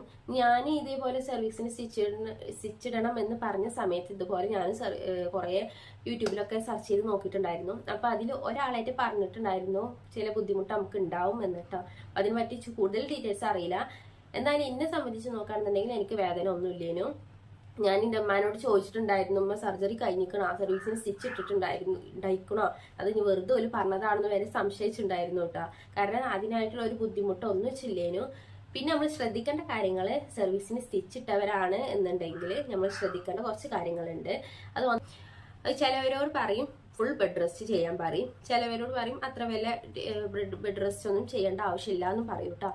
അപ്പോൾ നിങ്ങൾക്ക് ആവശ്യം ഉണ്ടെന്നുണ്ടെങ്കിൽ ബെഡ് റെസ്റ്റ് ചെയ്യുക, ഡോക്ടർ പറയുന്നത് പോലെ ചെയ്യുക. എനിക്ക് ഫുള്ളും ബെഡ് റെസ്റ്റ് ചെയ്യുന്നു. ഞാൻ ഫുഡ് കഴിക്കാനും അതുപോലെ ടോയ്ലറ്റിക്കും മാത്രമേ ഒരു ബെഡിൽ നിന്ന് എണീക്കുള്ളൂ. ബാക്കി മുഴുവൻ സമയത്തും ബെഡ് റെസ്റ്റ് ചെയ്തിട്ട് എനിക്കുണ്ടായിരുന്നത്. പിന്നെ നമ്മൾ ശ്രദ്ധിക്കേണ്ട കാര്യം വെയിറ്റ് എടുക്കാതിരിക്കുക. കാരണം ഒരു ബക്കറ്റൊക്കെ വെള്ളം എടുക്കാതിരിക്കുക, അങ്ങനെ നമ്മൾ കുനിഞ്ഞിക്കാണ്ട് എടുക്കാതിരിക്കുക, അങ്ങനെ കുറച്ച് കാര്യങ്ങളൊക്കെ ശ്രദ്ധിക്കണം. മാക്സിമം വെയിറ്റ് ഒന്നും എടുക്കാതിരിക്കാനാണ് നമ്മൾ കൂടുതൽ ശ്രദ്ധിക്കേണ്ട കാര്യം. അങ്ങനെ എടുക്കുകയാണെന്നുണ്ടെങ്കിൽ നമ്മുടെ സ്റ്റിച്ച് പൊട്ടാൻ സാധ്യത ഉണ്ട്. പൊട്ടിയാൽ ബ്ലീഡിങ് വരും. ബ്ലീഡിങ് വന്നാൽ പിന്നെ ആദ്യക്കൊന്ന് ഇതേപോലത്തെ സർജറി ചെയ്യേണ്ടി വരും കേട്ടോ. അപ്പം അതുകൊണ്ട് മാക്സിമം എല്ലാവരും റെസ്റ്റ് ചെയ്യുക. അതുപോലെ നമ്മൾ യൂട്രസിന് കൂടുതൽ പ്രഷർ കൊടുക്കുന്ന കാര്യങ്ങളൊന്നും ചെയ്യാതിരിക്കുക കേട്ടോ. നമ്മളെ ആവശ്യമാണ്, അതുകൊണ്ട് നമ്മളാണ് ശ്രദ്ധിക്കേണ്ടത്, വേറെ ആരും ശ്രദ്ധിക്കാണ്ടാവില്ല. നമുക്കാണ് ഒരു കുഞ്ഞ് വേണം എന്നുള്ളൊരു ആവശ്യം നമുക്കായതുകൊണ്ട് തന്നെ മാക്സിമം എല്ലാവരും റെസ്റ്റ് ചെയ്യുക. പിന്നെ എല്ലാവരുടെയും സംശയം എന്ന് പറയുന്നത് ഈ സ്റ്റിച്ച് ചെയ്തവർക്ക്, അതായത് സർവീസിന് സ്റ്റിച്ച് ചെയ്തവർക്ക് നോർമൽ ഡെലിവറിക്ക് സാധ്യമാകുമോ എന്നാണ് ചോദിച്ചിട്ടുണ്ടായിരുന്നത് കേട്ടോ. അത് എന്തായാലും ആകും. നോർമൽ ഡെലിവറിക്ക് ചാൻസ് കൂടുതലാണ്. 9ാം മാസം ആകുമ്പോൾ തന്നെ PU ഒക്കെ ചെയ്യുന്നതിന് നമ്മൾ വേദന വരുന്ന ടൈമിൽ തന്നെ നമുക്ക് ഈ ഒരു സ്റ്റിച്ചിങ് പൊട്ടിച്ച് തരും കേട്ടോ. അത് അവിടെ നിന്ന് എടുത്ത് മാറ്റും. അത് കഴിഞ്ഞതിന് ശേഷം ഡെലിവറി നടക്കും ചെയ്യും കേട്ടോ. അപ്പൊ എൻ്റെ കാര്യം നോക്കുകയാണെന്നുണ്ടെങ്കിൽ എനിക്ക് ഓൾറെഡി ഡോക്ടർ പറഞ്ഞിട്ടുണ്ടായിരുന്നു ട്രിപ്ലെറ്റ്സ് ആയതുകൊണ്ട് തന്നെ ഡെലിവറി നടക്കൂല, നമുക്ക് ഓപ്പറേഷൻ ആയിക്കരം എന്ന് പറഞ്ഞിട്ടുണ്ടായിരുന്നു. അപ്പൊ എനിക്ക് ഓപ്പറേഷൻ ചെയ്യുന്ന സമയത്തായിരുന്നു സർവീക്സിന്റെ സ്റ്റിച്ച് എടുത്ത് കളഞ്ഞിട്ടുണ്ടായിരുന്നത്. സെർവിക്സിന്റെ സ്റ്റിച്ചിനെ കുറിച്ച് ഇത്രയും കാര്യങ്ങൾ വെച്ച് പറയാനുള്ള കേട്ടോ. എനിക്ക് കൂടുതലായിട്ട് അതിനെ പറ്റി ഡീറ്റെയിൽസ് ആയിട്ട് അറിയില്ല. എന്നാലും എന്നെ കൊണ്ട് കഴിയുന്ന വിധത്തിൽ ഞാൻ അത് നിങ്ങൾക്ക് അറിയിച്ചു തന്നിട്ടുണ്ട്.